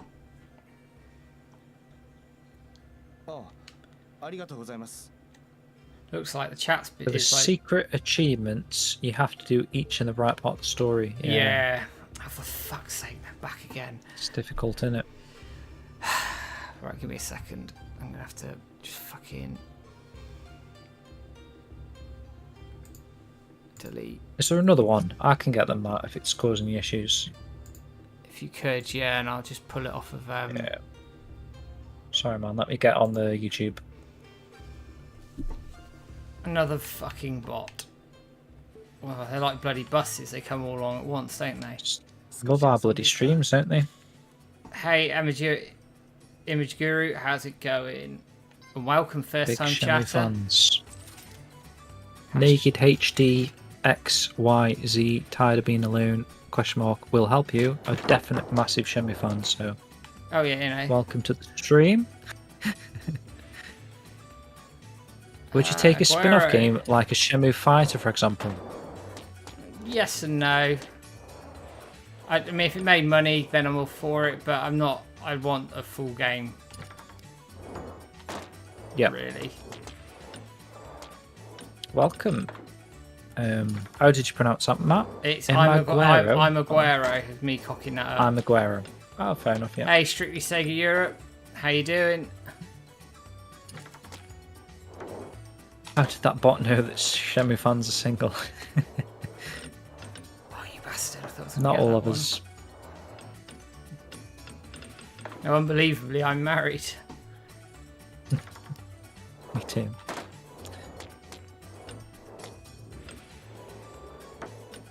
To be fair, I think most Shenmue fans probably are these days, aren't they?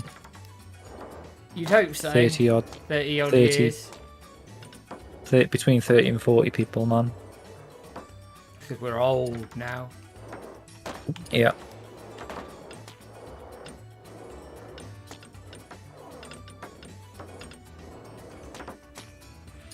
I know, Frankie, but you're only like 15, aren't you? So, 15. long ways to go yet.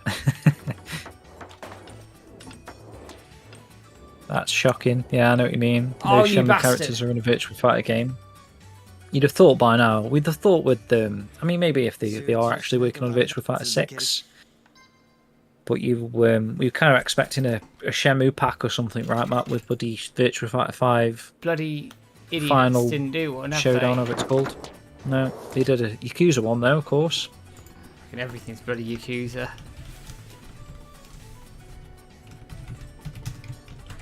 Smart ball hype. You ever actually properly won on this smart ball one? Very rarely. Difficult, isn't it?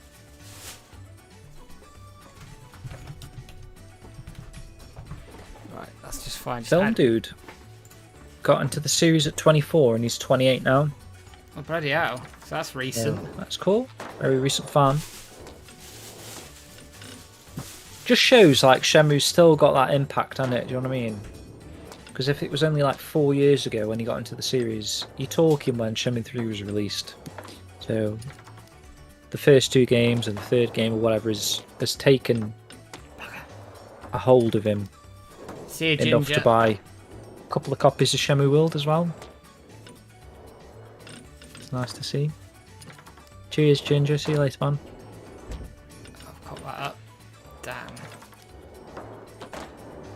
That's nice, Frankie, that you were like in the Dreamcast scene as a kid, as a 3-year-old even. As a 3-year-old? Fucking hell. Saying that, I got a Commodore 64. I was like 3 or 4. Well, to be fair, I mean, I'd like to think I was playing games that young as well, you know, Spectrum. Yeah. Talked about the past. I didn't have a Master System, but I know I had a Mega Drive with Sonic. So I think they must have probably done a sale on whenever they bundled, you know, Sonic with the console, probably as a in 91. Yeah, that's probably when I got that. Is asking any news on Shenmue 4. Not at the moment. There's rumours floating around about 110 Industries, which. Oh, Paddy, it was a tape deck I had for my Commodore. Yep, I was a tape Spectrum, which is weird. Don't you think it's weird, Matt, talking about this stuff now, and we were like, what, 3, 4? How is that? You know what I mean? I've got a daughter that's like 2.5 years old, and you know she's not capable of sitting down and playing through a game. You know what I mean? She swipes on her iPad or whatever, little children's iPad thing. I've given her a controller, and you know she can't. You know she doesn't know what's going on.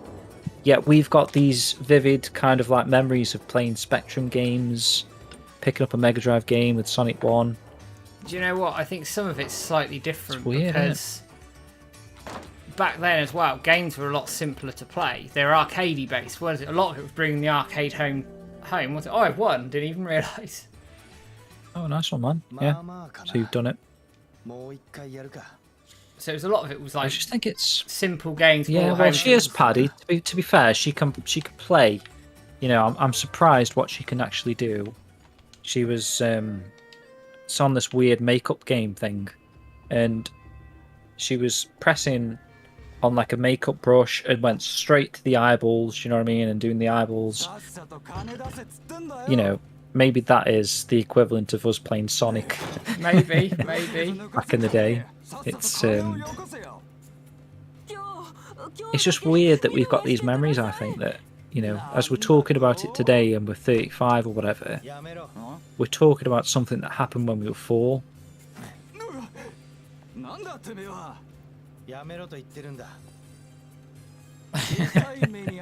Frankie, you know what I mean. Eyelids. Not yet, sheep. Not yet. She's got like an Amazon. It's made for a kid, so there's no way of buying shit, so she's okay. She'll be on the Makeup Dojo in 30 years. Yeah, talking about that classic iPad game.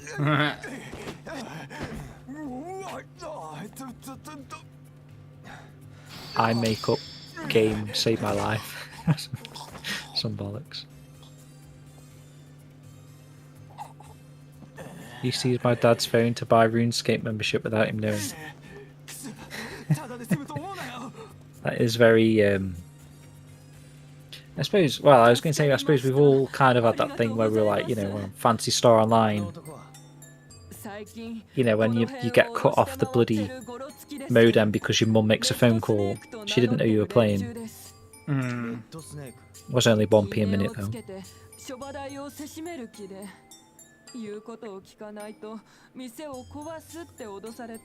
That's true as well, Shensun, but I mean, does everyone think the same as us? You know, people that were born in like the 70s or something, are they like, oh, we got to see, or even, you know, even the 50s, we got to see, you know, the disco era and all that sort of stuff, and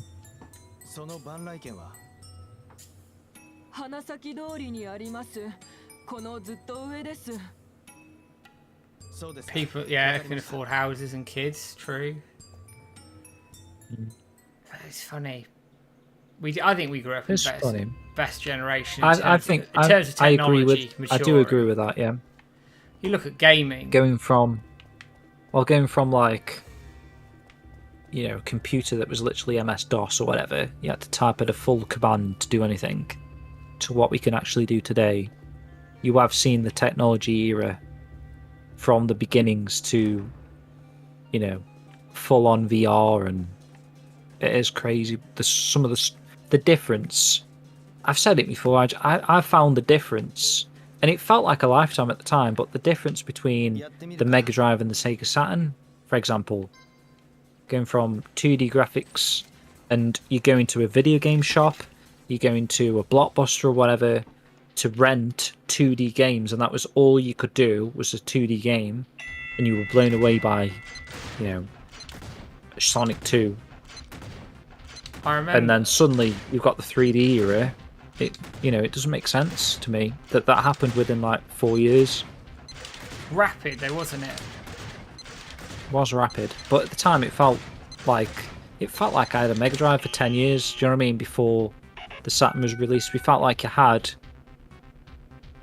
These days, people complain that the PlayStation 4, and then they're already bringing out PlayStation 5. Yet the gap was like 8 years. The PlayStation 4 was like released in 2013, and then the PS5 was 2019 or 20 or whatever it was. Do you know what I mean? People like, well, that was quite a short lifespan, but in actual reality, like we were used to like 4-year lifespans for consoles, or even less. Saturn to Dreamcast to Xbox was only like 2 or 3 years, but it just felt like a lifetime at the time. It didn't feel like, these days if you bought something that only was around for 2 years, you would feel cheated, wouldn't you? Do you know what I mean?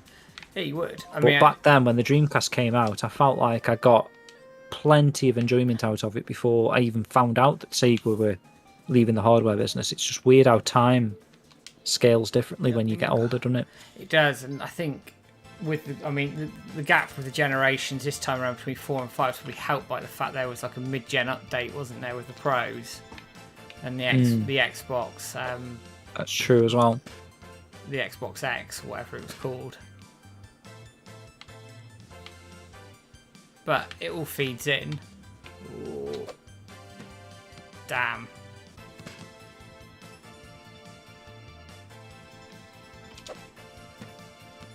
That was shit. Never mind.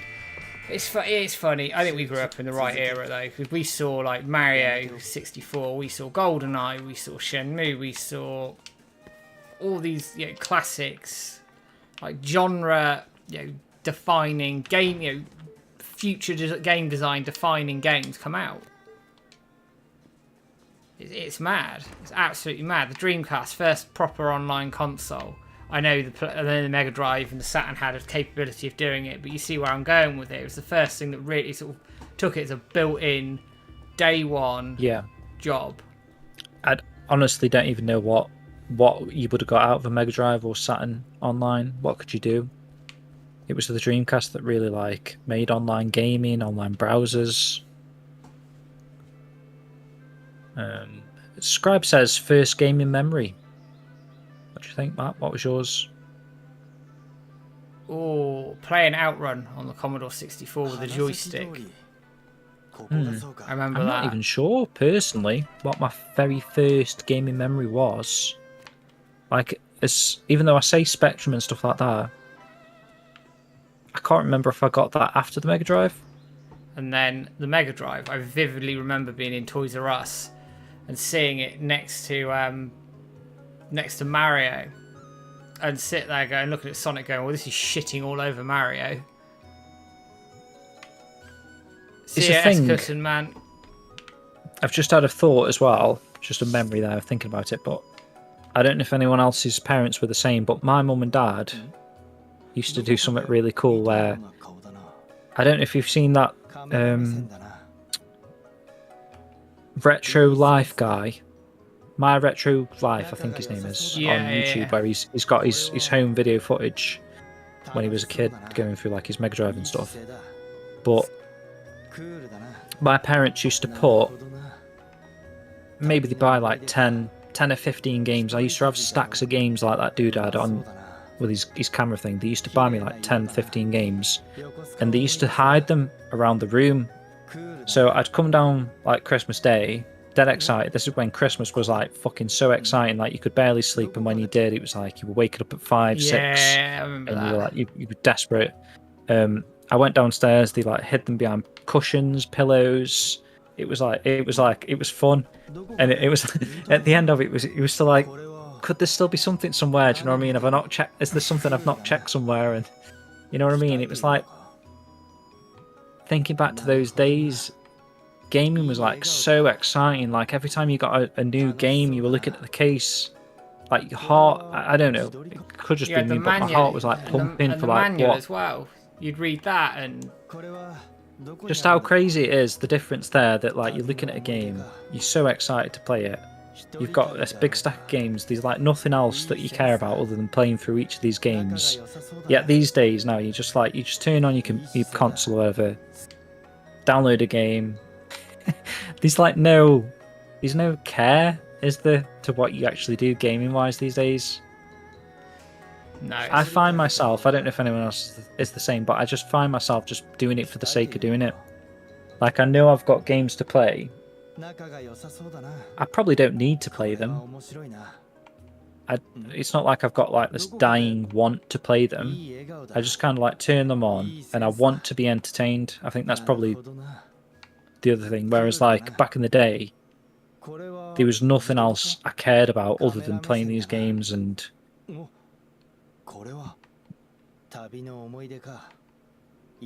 don't know, Matt, if you're the same. If you were the same back in the day. Chuck back Paddy looking at the boxes and going, I fancy that.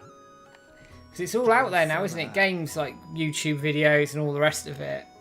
To be fair, mate, you don't even have to buy a game these days. You could just go on Twitch and watch someone play it. Yeah. And kind of had the same enjoyment.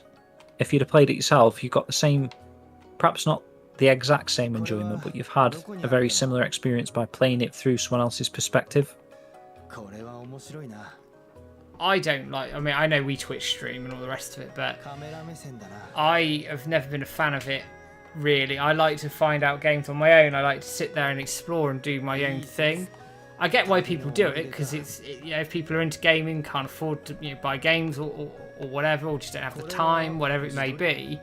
I get it, but for me, I'd rather just have a controller in my hand and just sit and play, and that's it. It's kind of like what Peter Wilson says. I remember growing up in the 90s having to watch the same 3 episodes of Men Behaving Badly on VHS over and over. That's kind of what we did, innit? We used to play the same games over and over. Just not even because you had nothing else to do or nothing else to play.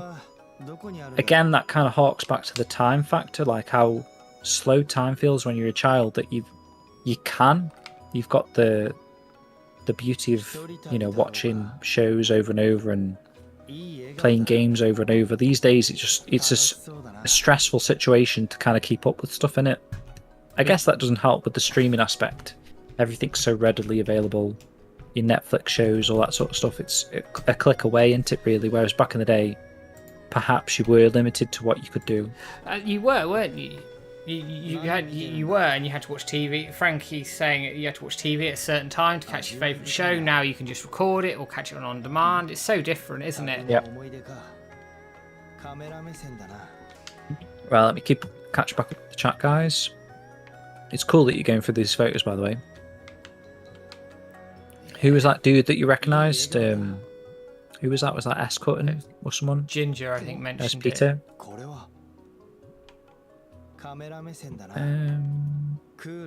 Shanson says, to be fair, I don't think I'd want to grow up in the digital era. Kind of like the life before tech took over. I agree with that. It's mad how many games Sega released on the Dreamcast in the 3 years that it was out. These days Nintendo make like 3 games a year on Switch. That's another good point. It's crazy. There we are. I love those photos. I got lucky with mine, but they're awesome. And the music in this place is class. Yeah. It says, pardon me. It says song available on the Shenmue 3 soundtrack. I don't think it is it? I don't Which is a shame. think it is. I think you're not. right.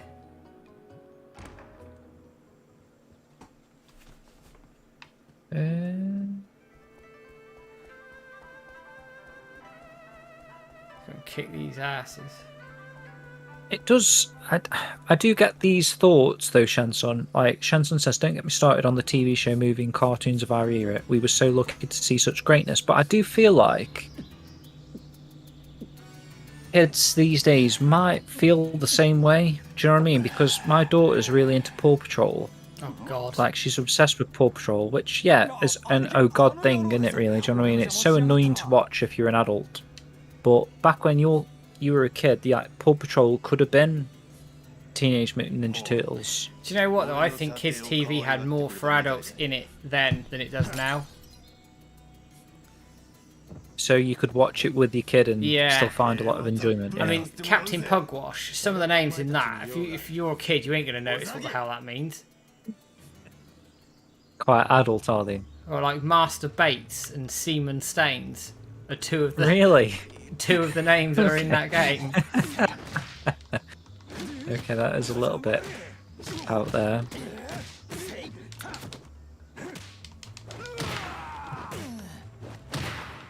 Oh, cheers, Ascot, and I don't know if you're still around. I'm like miles behind chat, but thanks for joining. Paddy says his first game of memory is Flimbo's Quest on Nintendo 64. I've never even heard of that, mate. You have to show me that. C64, I think it was a correction. Oh, I wasn't watching. Oh shit, fair enough. Okay, fair enough. Master System 2 for me on my second birthday is Peter Wilson. Frankie, the first gaming moment is playing the Gauntlet Legends arcade machine with loads of kids at the tennis club while our parents played tennis. That's cool. Batman for the Spectrum, Sean. I remember Batman for this. I had it on the C64 and Ghostbusters actually. Sheep says his was daisy chaining the NES and the Mega Drive aerial cable switch boxes so they could work on the same TV. Mario Bros and Sonic. Other game I remember vividly was Soccer Kid and Zool. I remember Zool. I had Zool on the Mega Drive. Got a remaster. It has recently, hasn't it? Another one I could do with playing. I like Zool, man. Not a bad game, Zool. Robocop, Terminator. There's a lot of games back then. Were you a Nintendo kid then, Paddy? And he misses browsing NES boxes and W.H. Smiths. Comic Zone, yeah, I remember Comic Zone. Bart versus the Space Mutants. Driving home with parents from the game purchase and reading the instructions manual and building that hat for it en route home. Yeah. Yeah, I remember that.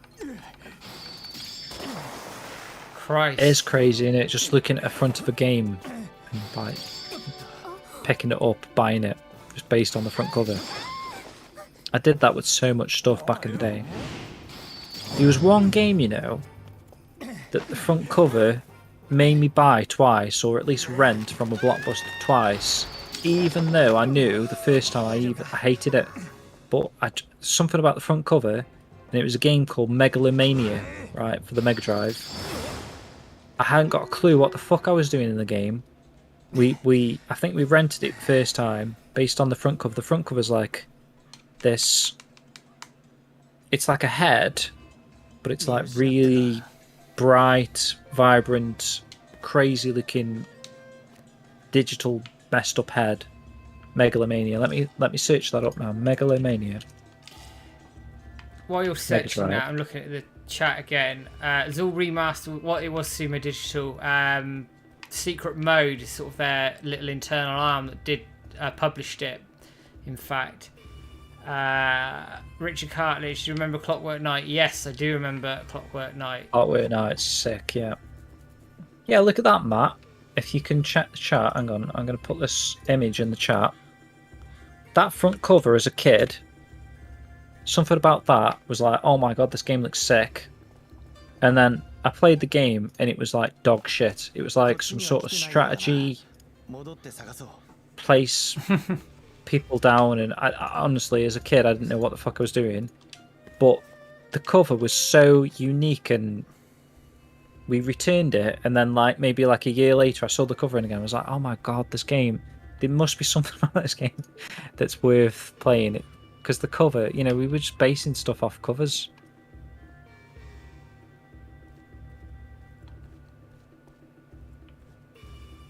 What time are we at? Just having a look. I reckon we'll do the draws in about 10 minutes. Yeah, fair enough, dude. I'm still trying to catch up with the chat. Paddy's another good point about TV. Everyone used to talk about TV the next day because, shows were like scheduled, weren't they? Yeah, they were. But now you can't really talk about it because of spoilers for like years. I know. It's really hard because I've just started watching Stranger Things with the missus, but like. Okay. What, from season 1? Yeah, and we just started season 2. She's watched it all the way through, but like I have to be so careful on social media and stuff. You'll love it, man. I know it's an overrated show, especially. I know a few people didn't enjoy. I think Frankie didn't enjoy season 4, but I really enjoyed it. Season 1 was maybe okay. More so because we're from that kind of era, aren't we? Yeah, like season 2. This isn't a spoiler, but obviously they go to the arcade, don't they? Which is pretty cool.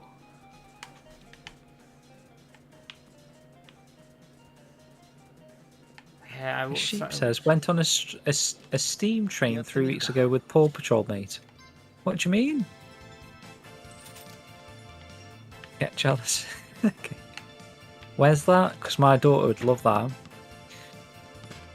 What games are you playing at the moment, Matt? What am I playing at the moment? I'm not playing a lot, actually. What have I just finished? What have I just finished recently? I'm playing Power Wash Simulator, randomly. Okay. Did you say on Xbox? Yeah, on Game Pass, I'm playing that.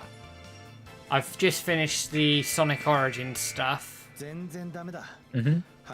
I'm getting Stray eventually. I'm getting the Turtles compilation at the end of this month.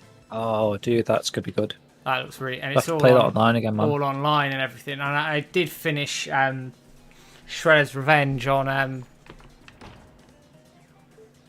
Xbox Game Pass. Yeah, let's do a bit of fishing. Cool. Yeah, I just finished Stray. I really enjoyed Stray. I feel like it's a game tailored for me at the moment. It's like probably took me about 6 hours. I've been achievement hunting on it actually as well, so that's a couple of extra hours to get all the achievements on Stray. So I recommend Stray if you're tight for time. It's just fun. Here's a fun fact: Shredder's Revenge got I think it broke the top 10 in the UK for box sales. Oh really? What, from the limited run and from like the strictly from all those it's I think it was released on Amazon as well. Yeah, it's mad. That's crazy. I'm pleased it did because it means they might do another one at some point. I think they've got to now, man. I think the Turtles resurgence game wise is pretty high. Yeah, I think everyone's going to be down for that Cowabunga collection as well. I can't wait for it. It's PS5 and PC own for Stray. Fair enough. Anyone remember Button Moon? Do you remember Button Moon, I Matt? do remember it. I didn't really watch it, but I do remember it. Yeah, I remember it. Go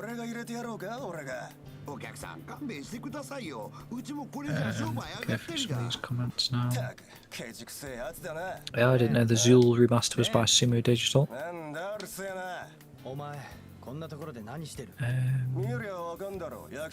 Played Megalomania recently. Still had not a fucking idea what to do. Yeah, Sheep's crazy. The box is amazing, but I don't know what the game is. Imagine seeing that as a kid. Paddy says I want to play it based on the cover. Nights into Dreams. Yeah. Top 10 game. Games are too expensive to make nowadays to take risks. Yeah, I think, and it's a massive business thing, isn't it, now? Scribe enjoyed season 4 of Stranger Things 2 after the hump of the first 2 episodes. Hump? I'm not sure what you mean. They're just fucking long, aren't they? I know a lot of the last couple of episodes of season 4 are like film length, like an hour and 40 minutes. Yeah, for some reason. The missus said. I was like, bloody hell. But it is good. Frankie says just killed Power Wash Simulator, put in like 40 hours. I must have put about try it if you're all playing it. Must have put 10-15 hours into it already. Really? Yeah. It's addictive. It's really satisfying as well when you clean that shit. What's this, Paddy? Better Call Saul. Everyone's always raving about Breaking Bad, but I've never watched it. Breaking Bad is class. I'd recommend it to anyone. Have you seen Better Call Saul as well? I haven't. No, I haven't watched it. I ought to. Paddy's saying that's even better, so... Is Stray only on PS5 or PC? Is it not on PS4? Oh, it might be PS4 as well, actually. What? Have you not got a PS5 for Scribe yet? I'm not sure actually if it is. I feel like it might be a PlayStation exclusive because of how much they've been promoting it. I think I'm caught up, man. So it was a steam train from Tunbridge Wells to Groomsbridge. I've never heard of either of those places. So when you got there was a bunch of Paw Patrol characters on the platform. My nephew and niece loved it. It was only running in July though. Okay, fair enough. The Cowabunga collection is going to be dope. I'll be able to finally complete the ridiculously hard NES Turtles game with rewind features. See, I'm hoping the NES game is the same as the Spectrum game, but better, because I did play it on Spectrum, and I feel like I've seen video footage of the NES game, and it's what I remember on the Spectrum.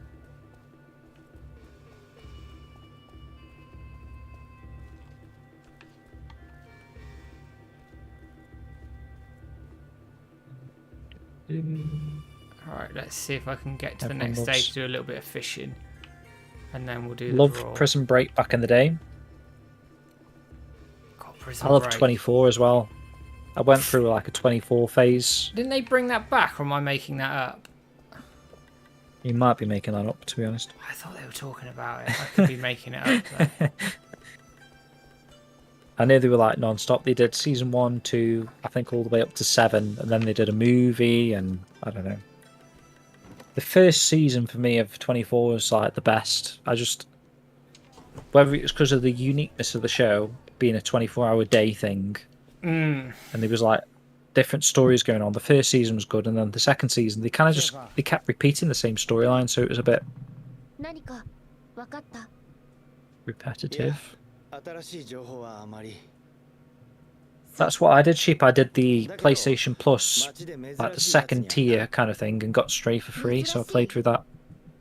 And to be honest, I was going through the PlayStation Plus Extra, and there's quite a lot of stuff on there, actually, that I want to play again. I downloaded a few of the Assassin's Creed games. I've never played Valhalla. Kind of got bored with Odyssey, whatever it's called. So I'm interested to play Valhalla. I noticed they've got like Rogue and that sort of stuff on there. I kind of fancy Rogue again, to be honest, because I really liked Rogue when that was released. But there's like loads of stuff on there that I want to play. I've still got Spider-Man, that Miles Morales you said was amazing, Matt. I've got that to play. Quality game. Ratchet and Clank I haven't touched, and I've had these since Christmas. I just not had the time. It's a reoccurring excuse, but I honestly have not had the time. Alright, let's try and get a little bit of fishing in, and we'll do these. Shadow of Memories, I remember. I know there's a dude on Twitter that's... I don't know, he's not really doing like a save Shadow of Memories, like a save Shenmue, but he's a let's go straight away, I think. fan account. Who's that guy that does the Shadow of Memories guy? I think he came to our meetup. He did. I want to say it's... what's that dude in Final Fantasy, like the little mascot? It's like got a weird hat, like a triangle hat. Vivi Gamer. I think he's the Shadow of Memories guy. Oh, yeah. Yeah. Right. I'm not going to have time to do fishing, so once this cutscene's done, I'll save up and we'll get marbles out for the draws. That's it, Sheep. Got it. I'm caught up with chat as well. I know you all talked about 24, but we'll skip that if we're doing marbles. Right, let's... Agree, Shanson. Yeah. Richard Cartledge and the Kitchen Bros in Right. Shenmue 4. That's free music, basically, isn't it? It bloody is, isn't it? Let's have a look at... Get Steam running. Library. Oh, I've got the Ghostbusters game on Lemon, here. true. Lemon as well. Right, let's get these marbles running. And we just sort the stream out as well with this. Just wondering if Shenmue World Issue 2 is a bit thicker. Bear with me. I mean, it shouldn't be.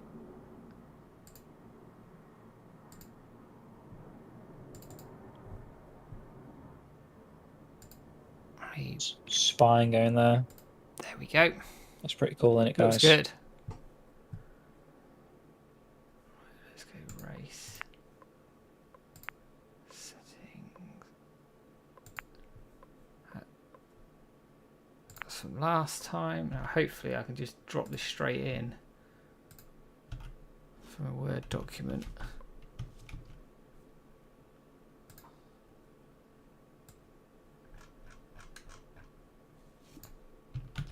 Cheers, Paddy. I don't know if you read the credits or if I've talked about it, but that spine is created by Koji, the guy that did the artwork for issue 1. So when I get around to actually making the next issues, you'll see it. It's sick as fuck, man. Apparently my cam's frozen. Oh, I'll fix that. Give me a second. There we go. It's because I'm flicking through Windows. No problem. Don't do that. So, giveaway wise, Matt, what do you want to do first? Do you want to do the issue 1 and 2 pack? Yeah, let's do... Start with the big one, or do you want to start with the small Let's one? start small and work our way up. To be honest, they're all good giveaways. So the small one, if you want to call it a small giveaway, I was going to do one of these named postcards. So we've got, I've got the notepad document up here. So we've got 5 Goro, 3 Mark, and 10 Ine-sans. Which kind of shows you they must have, like, I don't know, been giving away a load of Ine-sans. So there's your Mark card, there's your Goro card, and there's your Ine-san card. So we're going to give away, this first race is going to be one of these. I'll let you pick if you want a particular character card there. And alongside that is this awesome Shenmue the Anime pamphlet. It's got a map of Dobuita Street there and what the event is about in Japanese. But we're going to combo that together. So there's going to be a postcard and a leaflet there in race 1. Lots of Ine-san. Yeah. I think I remember you, Naomi, with the... You just got like a bad luck streak, or do you think that they were just giving Ine-sans for a while to encourage sales? Because they knew, well, lucky draw, but they could also have like tweaked it so that they knew that people were going to keep buying stuff, because if they keep giving you an Ine-san card...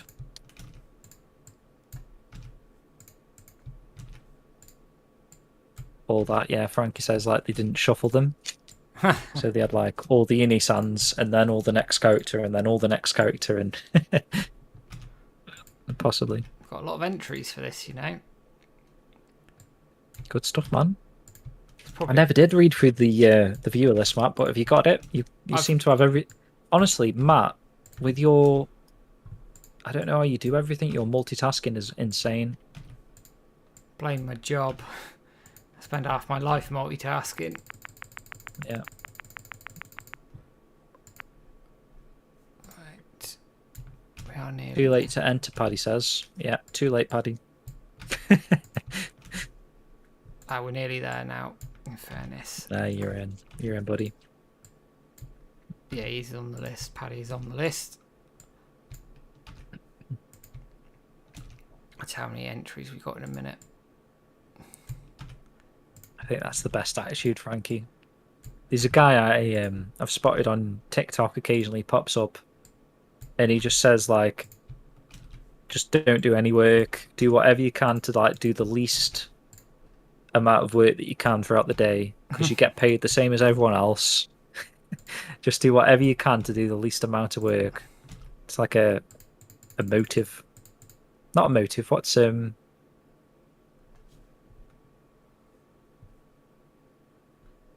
maybe it is motive. There we go. Right, 41 entries in total. Wow.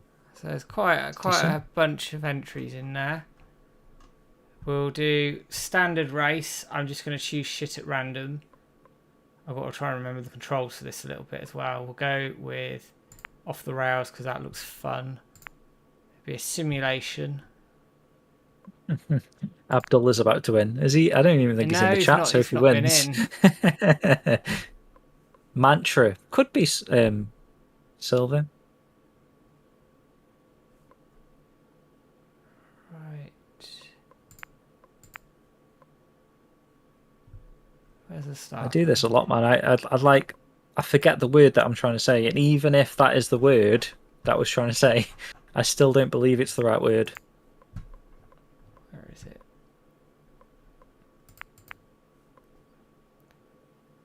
Okay. Never bet against Abdullah or Titch. Right, so you can see all the marbles there.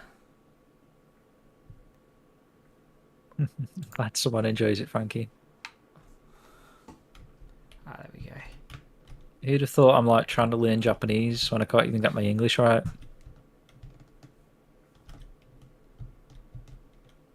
Good luck, guys. So yeah, like I say, guys, this is for...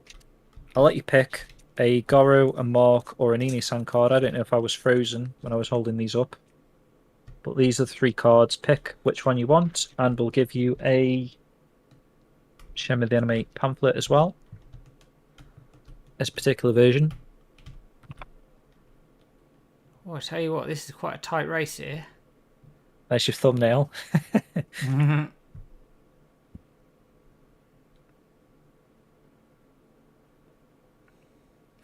If the person... Silver Wyvern that's in front, or was? Yeah. If okay. the person isn't in chat, then it'll just go to the second person. Okay. So, at the moment, Child Monster is winning. She is, son. Was winning. I do that a lot, man. Oh, it's getting tight. Oh, shit. Bloody hell, what a boost he had. Someone's died. Oh, Child Monster's right. Go in. I know, but the struggle. Oh, they've died! Child Monster's died? Yeah. So, Sliver has won. Is that Silver Wyvern? Yeah. I think so. Okay, man. He's still in the chat. Well done, dude. So let me know in the chat, do you want Goro, Mark, or Ine-san of the postcards? Yeah, I've just dropped one on.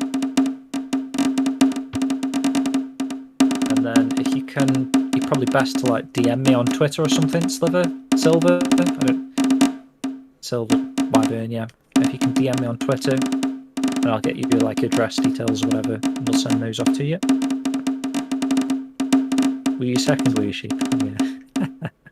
Oh, Flying Wolf well, just but died. you won that massive bloody video YouTube competition the other day, I did. Oh, and Larry has just made it to the end, so that's the final results. Frankie died, haha. Oh my god, Ine-san, please. Okay, good stuff, man. So you're going to get a Ine-san and this pamphlet through the post. So good job. What's your take on people winning a second time, Matt? So, like, if we do another race and he wins again, do we honour that, or? Well, I think we keep everybody in. It's for, you know, makes no difference, and 41 names in there, I think would be okay. Fair enough. Right. So if you win again, Silver, then we'll Just keep stacking prizes for you, mate. So next up is like the mid-tier range prize, where I've got, I think I said I got 11. Yeah, I've got 11 randoms. So these could be any of the postcards. You could have like a Ryo Hazuki portrait style postcard, the really cool character cards. So you're going to win one of them and wrong way around, a sacred spot map guide. Just bear with me a second. That's prize 2. One of those. And like I say, guys, if you could just DM me on Twitter, is probably the best way of doing it. Please, at SkillGym if you don't know. It's a simulation 41 race. And it'll be Monday when I get these out, by the way, because I'm away for a few days next. Here we go. Right. I think I've done this one before, actually. Looking at it. But here we go.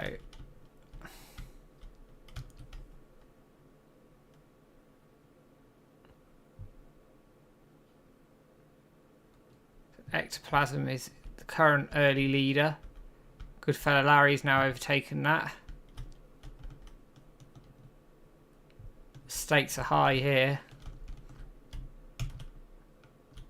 Thing is, oh, Anna Del Rey's just died.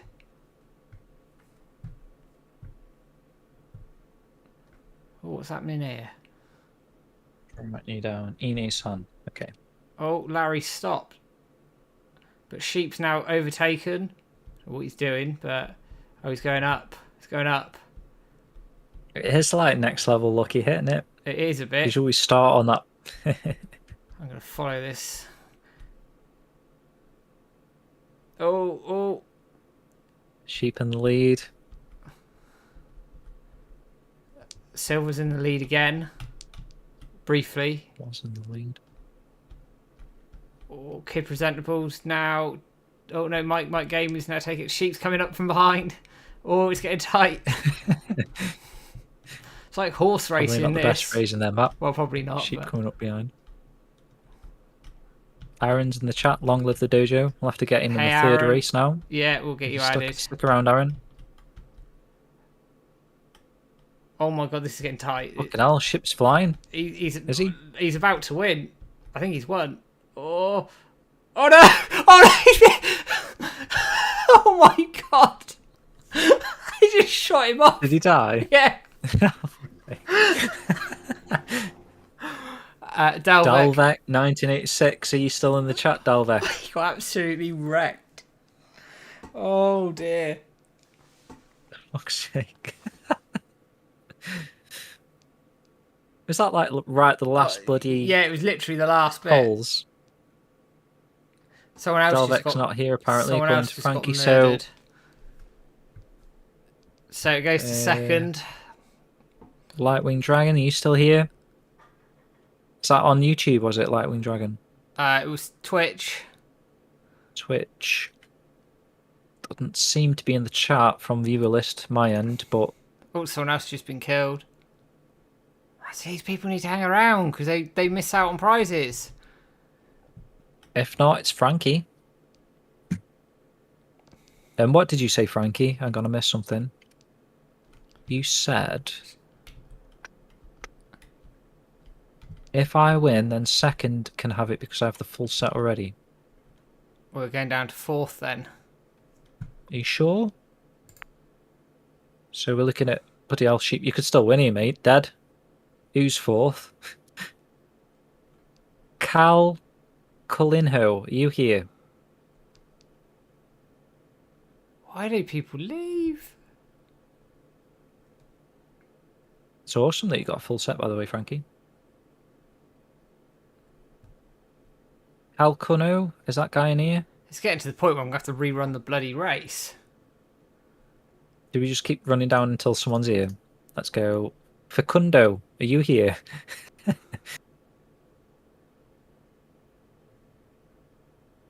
Sorry, Frankie.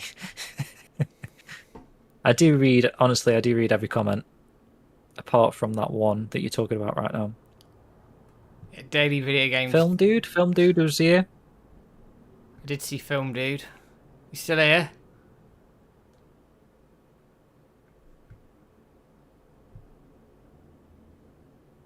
People If it's don't. Scribe, that's an easy one. I can give you that tomorrow, Scribe. People don't want Let's bloody go. prizes, do they? If you're in the top 10 there, guys, whoever you can see, if you can see your name in the top 10, write in the comments. Otherwise, I'm going to give it to Scribe tomorrow when I see him. Scribe's here, okay. Is anyone that's above Scribe, so anyone in the top 8 here, say within the next 10 seconds, otherwise we're going to give it to Scribe tomorrow.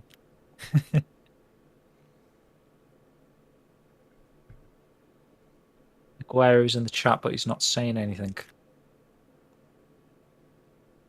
See, like last time, Matt, we kind of need someone to say something because we need you to know, like, we need you to need you ship to it. DM me address, otherwise nothing ever happens.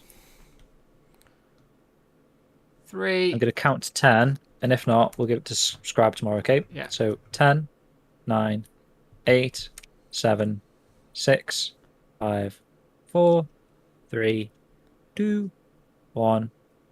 Congrats, Scribe. Quality.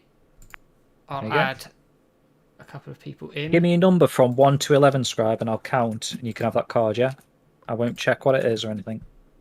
1 to 11.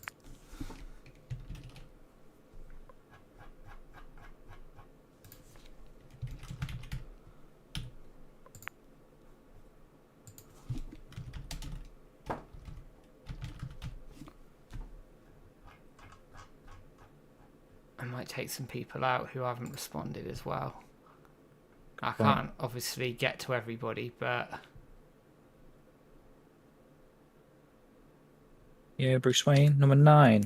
1, 2, 3, 4, 5, 6, 7, 8, 9. Do you want me to open it on camera, Scribe, and we'll see what you got? Or do you want the surprise tomorrow?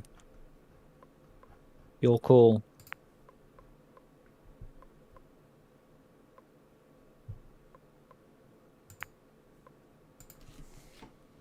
Nice shiny.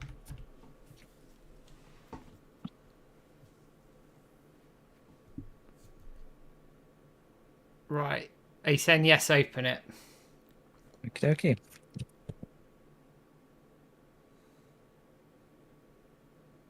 You've got shoeing. Ah, very nice.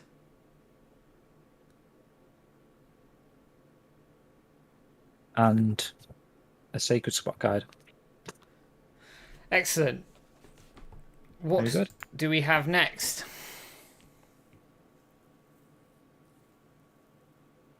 Next up, Matt, is a copy of Shenmue World 2. Single copy. Here we go. That comes with the signed Corey print as well. Oh, there we go. You guys are going to want to claim this one if you're sat in chat not saying anything. Guide. Here we go. Right, is everybody ready? Let's have it.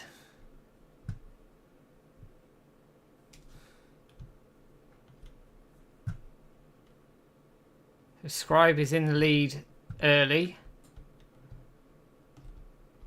And again, you could win. Someone has just either died or been teleported. Renners is flying off into space. I think he's dead. Yeah. These are portals though, Matt, so... There's been a lot of deaths here. What's going on here? They're all like flying off. So at the moment, Everyone's dying. Sean Hastings is in the lead. And is stuck. What's going on here then? Silver's no. died. He's still going. Scribe's died. Oh, they're all coming up now. So Sean Hastings is leading. Oh, Daily Video Games is now taking the lead. Sheep's taking... Oh no, Sheep's second. It's going... It's like a monkey ball course. Who the hell's True. winning? Who the hell's winning? Peter Wilson's dead. Sheep is in the lead. He's stuck in the rocks. He's literally not moving. Fucking hell, Sheep. And And he's going to win, really. Technically, he's stuck. He's stuck. Something's got to knock him through. Sheep has won. Who has? Sheep. Yeah. Wow, there you go, mate. The comeback, yeah. So this is really handy for me, guys, because I'm seeing a few of you guys tomorrow, so I could literally just hand you another copy of the Shenmue World Sheep. Do whatever you want with.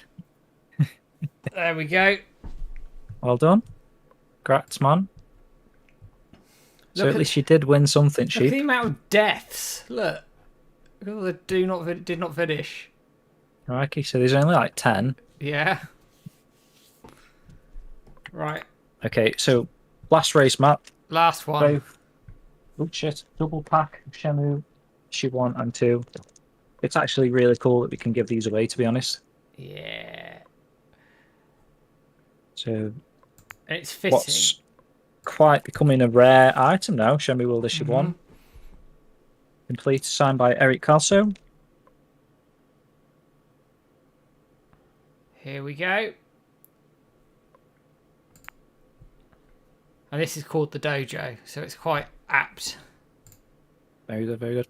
It is literally a dojo. And literally, like next month, guys, we'll be doing more races if you join us. I've got loads more postcards to give away. Right, so we're underway. You start on the roof, and you work your way down. Might try and do like a postcard giveaway. Yeah. As a tweet or something at some point as well. So at the moment, Silver's leading. Good fella Larry's taking the lead. He's in the lead by quite a distance at the moment. Oh, Mo. This is so it's cool, between isn't it? Mo and good fella Larry at the moment. This is a cool track, man. We should always end on this track, I think. Yeah, 'cause we should actually. very Mo's Shenmue. in the lead. Oh, Daily Video Games is now taking the lead. It's getting tight again. So we're coming into sort of the mid-section here, which looks like some sort of slalom type thing. We've got to loop the loop. Fixed, yeah, Paddy. Oh. So Shenson's leading now. Oh no, Daily Video Games has died.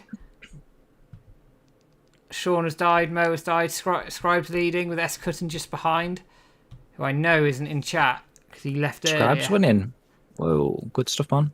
He was, not anymore. Tomorrow, it's just meeting a few Sheep's actually leading people, that's all. and about to win. I kid you not. Or Terry's coming up just behind. Sheep's winning, right?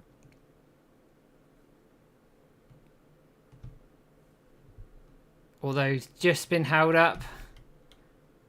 To be honest, Sheep, if you win, mate, I can give you an issue 1, but if you do win, Oh, he's dead. I won't give you 2 issue 2s. He's dead. He's dead. Okay. I was going to say I'll give you a postcard. Ooh. Terry and Mike. maybe? Scribe. Oh, it's flying waffle at the moment.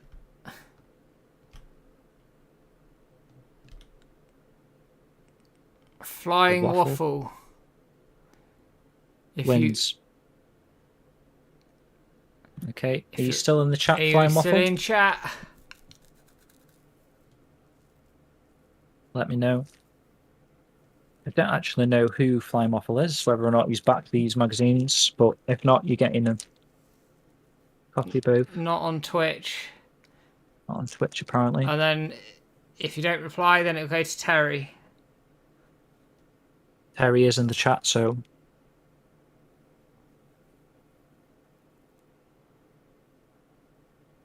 To be honest, guys, I mean, I don't know if you have backed these magazines, I'm more than happy to send you another copy of these magazines. But if you'd rather have a postcard, then we've got plenty of postcards. You know what I mean? Would you like a postcard, Terry? or 2. I'll give you 2 postcards because you would have got 2 magazines. I know you were trying to collect the postcards, actually, Terry. So yeah, go on then. All right. Awesome. That makes more sense. Sounds what have I done good. with the postcards, mate? So what I'll do, Terry,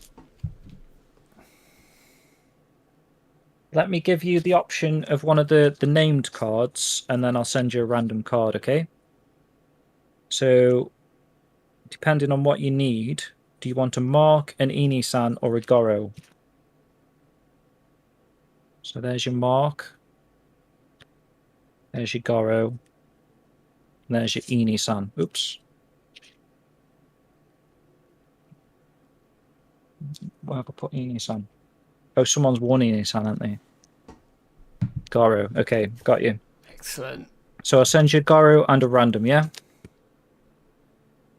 Amazing. Do you want me to, like we did with Scribe, do you want me to open the random one now? Do you want to know now, or do you want to be surprised when it arrives?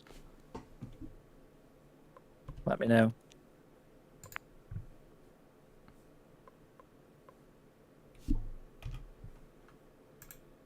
Let's close that window down. That is that? Who was the second one for? Scribe. Yeah. Yeah, Scribe. Okay. Yeah. Okay, hang on a sec. Yeah, gambling streams. Now I'm gonna get myself a lucky hit board. Where have I put all these postcards, mate? I'm losing my mind here. Hang on. What's going on here? I've got one in my hand. Oh, here we go. Okay. Do you want the one I was holding in my hand, Terry, or do you want to give me a random number from 1 to 10? Your choice.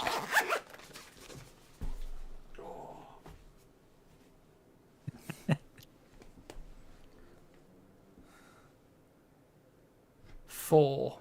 Random 4. Okay. Here we go. 1, 2, 3, 4. Here we go. This is exciting still for everyone, isn't it? Watch it be gone. Ren. Ah, that's a good one.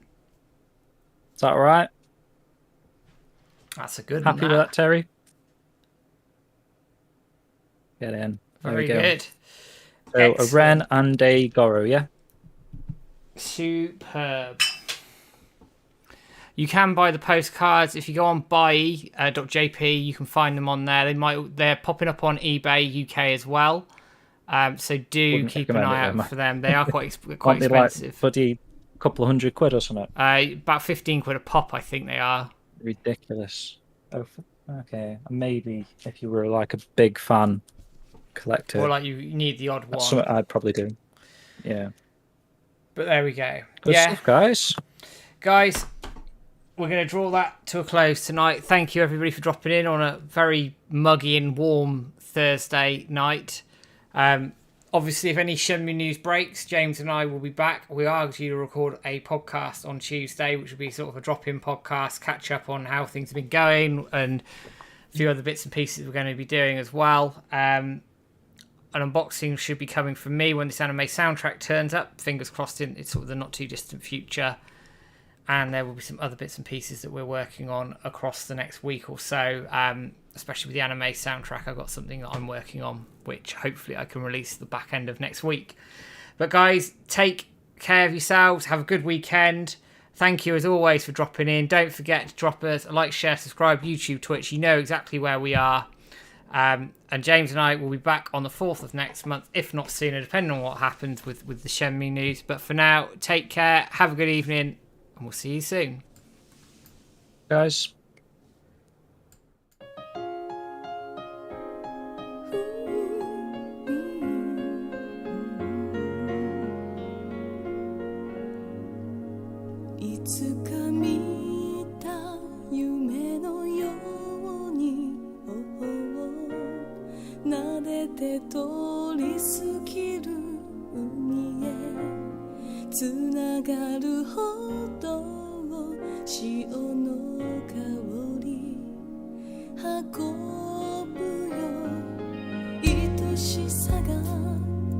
優しい嘘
行く